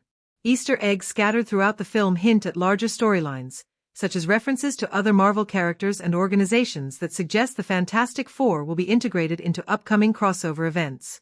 A mention of advanced technology from Wakanda or a casual nod to Stark Industries situates the film firmly within the MCU timeline, reassuring fans that this is not a standalone experiment but part of the bigger picture. These touches are designed to excite USA audiences who have invested years into following Marvel's interconnected universe. Easter eggs also extend to comic book lore, rewarding longtime fans with small details that casual viewers may not notice. A street sign reading Yancey nods to Yancey Street, famously tied to Ben Grimm's backstory. Reed's mention of negative zone research hints at a future storyline that has been a major arc in the comics. Even the design of certain costumes and props reflects a careful attention to source material, showing that the filmmakers want to honor the history while modernizing it for new audiences. This balance between fresh storytelling and respectful callbacks strengthens engagement with USA fans who value continuity. From a cultural and historical perspective, the Fantastic Four are also significant because they reflect the optimism and anxieties of the 1960s, when space exploration and scientific discovery captured the public imagination. The Fantastic Four: First Steps recontextualizes that origin for modern times by shifting the focus to contemporary concerns, such as ethics in science, environmental consequences, and the balance between personal freedom and collective responsibility. These thematic updates make the story relevant to today's audiences while still echoing the historical themes of exploration and discovery that define the team's original creation. Another important historical element lies in how the film situates the Fantastic Four compared to other superhero franchises. Before the rise of the Avengers, the Fantastic Four were Marvel's flagship team, and this film seems aware of that legacy. By emphasizing their role as trailblazers, the movie reasserts their importance within Marvel's history. For audiences who primarily know Marvel through the MCU films of the last 15 years, the Fantastic Four: First Steps serves as both an introduction and a reminder that this team helped shape the foundation of everything that followed. In terms of advancing the larger story, the film sets the stage for future installments by resolving its immediate conflicts while leaving narrative threads open. The cosmic storm that gives the team their powers is framed as part of a larger phenomenon that could have ongoing repercussions. Subtle hints toward future adversaries suggest that the Fantastic Four's story is just beginning, with this film serving as a prologue to larger conflicts. For USA audiences who enjoy the long-form storytelling of the MCU, this approach builds anticipation while delivering a satisfying standalone film. In conclusion, the Fantastic Four: First Steps holds significance not only as a movie but as part of Marvel's broader cultural and cinematic history. It acknowledges past missteps, honors the legacy of the comics, integrates itself into the Marvel Cinematic Universe, and updates historical themes for modern relevance. Through continuity, callbacks, and Easter eggs, it rewards longtime fans while remaining accessible to newcomers. For USA audiences, the film functions as both an exciting superhero adventure and a meaningful chapter in the ongoing story of Marvel, bridging history and future in a way that reclaims the Fantastic Four's rightful place at the center of the superhero conversation. When analyzing the budget and box office performance of the Fantastic Four: First Steps, one of the most important questions is whether the money spent shows up clearly on screen. Reports place the production budget at around $200 million, a figure that aligns with the average cost of a major Marvel Studios release. With superhero films, audiences expect that kind of investment to result in polished visual effects, large-scale action set pieces, and immersive world-building. The Fantastic Four: First Steps lives up to those expectations by balancing spectacle with character-driven storytelling. Unlike some blockbusters that throw all their money at digital effects, this film makes careful choices about where to allocate resources so that both the grand battles and the intimate human moments feel convincing. The most obvious showcase of that budget is in the visual effects. The sequence depicting the cosmic storm that transforms the team into superheroes is one of the film's biggest technical highlights. It is cinematic in scope, blending complex CGI with practical elements to create a sense of awe and danger. The Thing's design in particular reflects a major financial investment. By combining motion capture technology with detailed prosthetics, the filmmakers avoided the plastic look that often comes with fully digital characters. This attention to detail makes the character believable and demonstrates how effectively the budget was used. Beyond spectacle, the film also invests in sets and locations that feel lived in, proving the money was not wasted on hollow flash but used to build a grounded world. Marketing is another key factor in how budget impacts box office. Marvel reportedly spent more than $100 million on global marketing for the Fantastic Four: First Steps, with a large portion aimed at USA audiences. The campaign was rolled out in stages. Early teasers emphasized mystery and transformation, while later trailers leaned into MCU connections and big action moments. By the time the film hit theaters, awareness was high across different demographics, from longtime comic readers to casual moviegoers who wanted another Marvel spectacle. Tie-ins with merchandise, apparel, and food brands ensure the film stayed in public view leading up to release. Release strategy played a major role in the film's financial performance as well. The Fantastic Four: First Steps was given a prime July release date, right in the middle of the USA's summer blockbuster season. This timing positioned it as the centerpiece of the summer movie calendar, allowing it to benefit from school vacations and family outings. The choice also avoided direct competition with other Marvel or Disney projects, giving it breathing room to dominate the box office. The opening weekend performance reflected the strength of both the budget and the marketing push. Domestically, the film earned over $150 million in its first 3 days, a figure that placed it among the strongest debuts of the year. While opening weekends are important, the real test comes in how a film holds over subsequent weeks. Thanks to positive word of mouth and the film's emphasis on both action and family themes, The Fantastic Four: First Steps avoided the steep second weekend drops that often affect comic book movies. Its broader emotional appeal made it attractive not only to hardcore Marvel fans but also to families and general audiences who enjoy character-driven blockbusters. Internationally, the film performed well, but its domestic USA success remains the core indicator of cultural impact. American audiences connected strongly to the themes of family, identity, and resilience, which gave the film legs beyond the spectacle. In total, the film crossed the $800 million mark worldwide, making it one of the most profitable Marvel launches in recent years. Another measure of financial success is how much value a film adds beyond ticket sales. With its strong merchandise line, The Fantastic Four: First Steps generated significant revenue from toys, collectibles, and branded apparel. Streaming rights and digital rentals also ensured that the film will continue to generate income long after leaving theaters. USA audiences in particular are expected to revisit the film multiple times once it lands on Disney's streaming service, extending its profitability well beyond the theatrical window. In the end, the question is whether The Fantastic Four: First Steps punched above its weight or relied purely on heavy spending. The answer seems to be that the $200 million budget was well spent. Every major set piece, visual effect, and marketing beat reflects careful planning rather than reckless excess. The film looks as rich as its price tag suggests, but also delivers emotional depth and narrative weight that elevate it beyond simple spectacle. For USA audiences, the budget is not just a number but a reflection of the value they get on screen. The Fantastic Four: First Steps succeeds in making that investment worthwhile, turning financial muscle into cinematic energy that will keep the film relevant for years to come. By aligning its $200 million production budget with a strong marketing push and smart release timing, Marvel ensured both critical and commercial success, proving once again that its first family has a secure place in the MCU's future. When it comes to deciding how to watch The Fantastic Four: First Steps, USA audiences have several options, and each one offers a different type of experience. The film was designed as a large-scale Marvel spectacle, which makes the theatrical experience the most immersive. However, not everyone can make it to the theater, and the movie's rollout strategy also ensures availability on streaming platforms, digital rentals, and eventually physical media. The choice of where to watch depends on how much scale, detail, and atmosphere you want to absorb from the film. For those who want the purest version of the movie, theaters are the best option.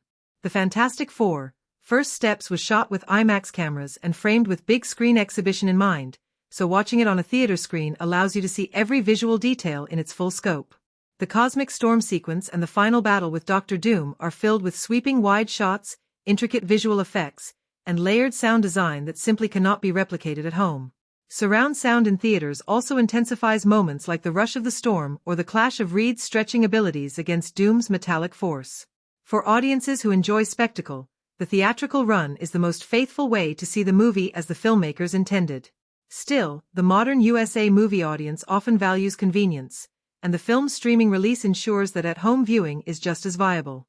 After the standard theatrical window, The Fantastic Four: First Steps is set to land on Disney's streaming service, making it easy for subscribers to watch from home. This option appeals to families who may not want to take children to crowded theaters or to fans who prefer rewatching key scenes on demand. Streaming also allows for more control, whether that means pausing during quieter scenes to catch subtle dialogue or rewatching the climax to notice background details. With a good television and quality sound system, the home experience can still capture much of the movie's atmosphere. Digital rental and purchase provide another layer of flexibility. On platforms like Amazon Prime Video, Apple TV, or Google Play Movies, USA audiences can rent the movie for a one-time viewing or buy it for permanent access. Renting is a cost-effective option for casual fans who want to see the film once without committing to a subscription. Purchasing, on the other hand, appeals to collectors or long-time Marvel fans who want to own every installment of the franchise. Both options also allow for portability, meaning you can watch the film on a tablet or laptop, though smaller screens inevitably reduce the impact of the cinematography. Physical media still matters for a segment of USA audiences. The Blu-ray and 4K UHD releases of The Fantastic Four: First Steps will include bonus features, director commentary, and behind-the-scenes footage. For fans who enjoy collecting Marvel's disc editions, this is the most comprehensive way to experience the film, offering both the highest quality picture and access to extras that deepen appreciation of the story. The 4K edition, in particular, is the closest home alternative to the theatrical experience, especially for viewers with large televisions or projector setups. The choice of viewing context also depends on what you value in the film. If you want scale, clarity, and immersion, then theaters are essential. If convenience and repeat viewing are priorities, then streaming is the ideal route. For those who enjoy ownership and exploring every behind-the-scenes detail, physical editions are the most rewarding. It's also worth considering how environment affects engagement. Watching the Fantastic Four: First Steps in theaters provides communal energy, where crowd reactions amplify dramatic and comedic beats. At home, however, you can create a different kind of intimacy. Using headphones during a streaming watch, for instance, can highlight subtle sound design choices that may get lost in a larger theater. Watching with family on a weekend night can make the experience more relaxed and communal in a different way, where discussion and shared reactions happen in real time. Ultimately, there is no single best way to watch the Fantastic Four: First Steps, but there are ways to maximize the film depending on context. First-time viewers who care about seeing the movie at its most visually and sonically impressive should prioritize theaters. Repeat viewers, especially fans who want to revisit favorite scenes and catch hidden details, will benefit from streaming or digital ownership. Collectors and hardcore Marvel fans will likely want the 4K disc to enjoy the fullest picture quality and bonus material. For USA audiences, the good news is that no matter which option you choose, the Fantastic Four: First Steps has been crafted to deliver. The scale of its action rewards big screens, but the strength of its themes and character arcs ensures it also holds up during smaller, more personal viewing sessions. Whether you gasp in a packed IMAX theater, stream it late at night on your living room couch, or dissect every detail through a physical edition with bonus features, the film is accessible in a way that fits every lifestyle. Marvel has made sure that this introduction of its first family reaches audiences wherever they are, while still rewarding those who seek out the most cinematic presentation. If you enjoyed this video and would like us to provide reviews of every kind of movie, please remember to like, comment, share, and subscribe to our channel. Have a great day, and we'll see you in the next video. Goodbye.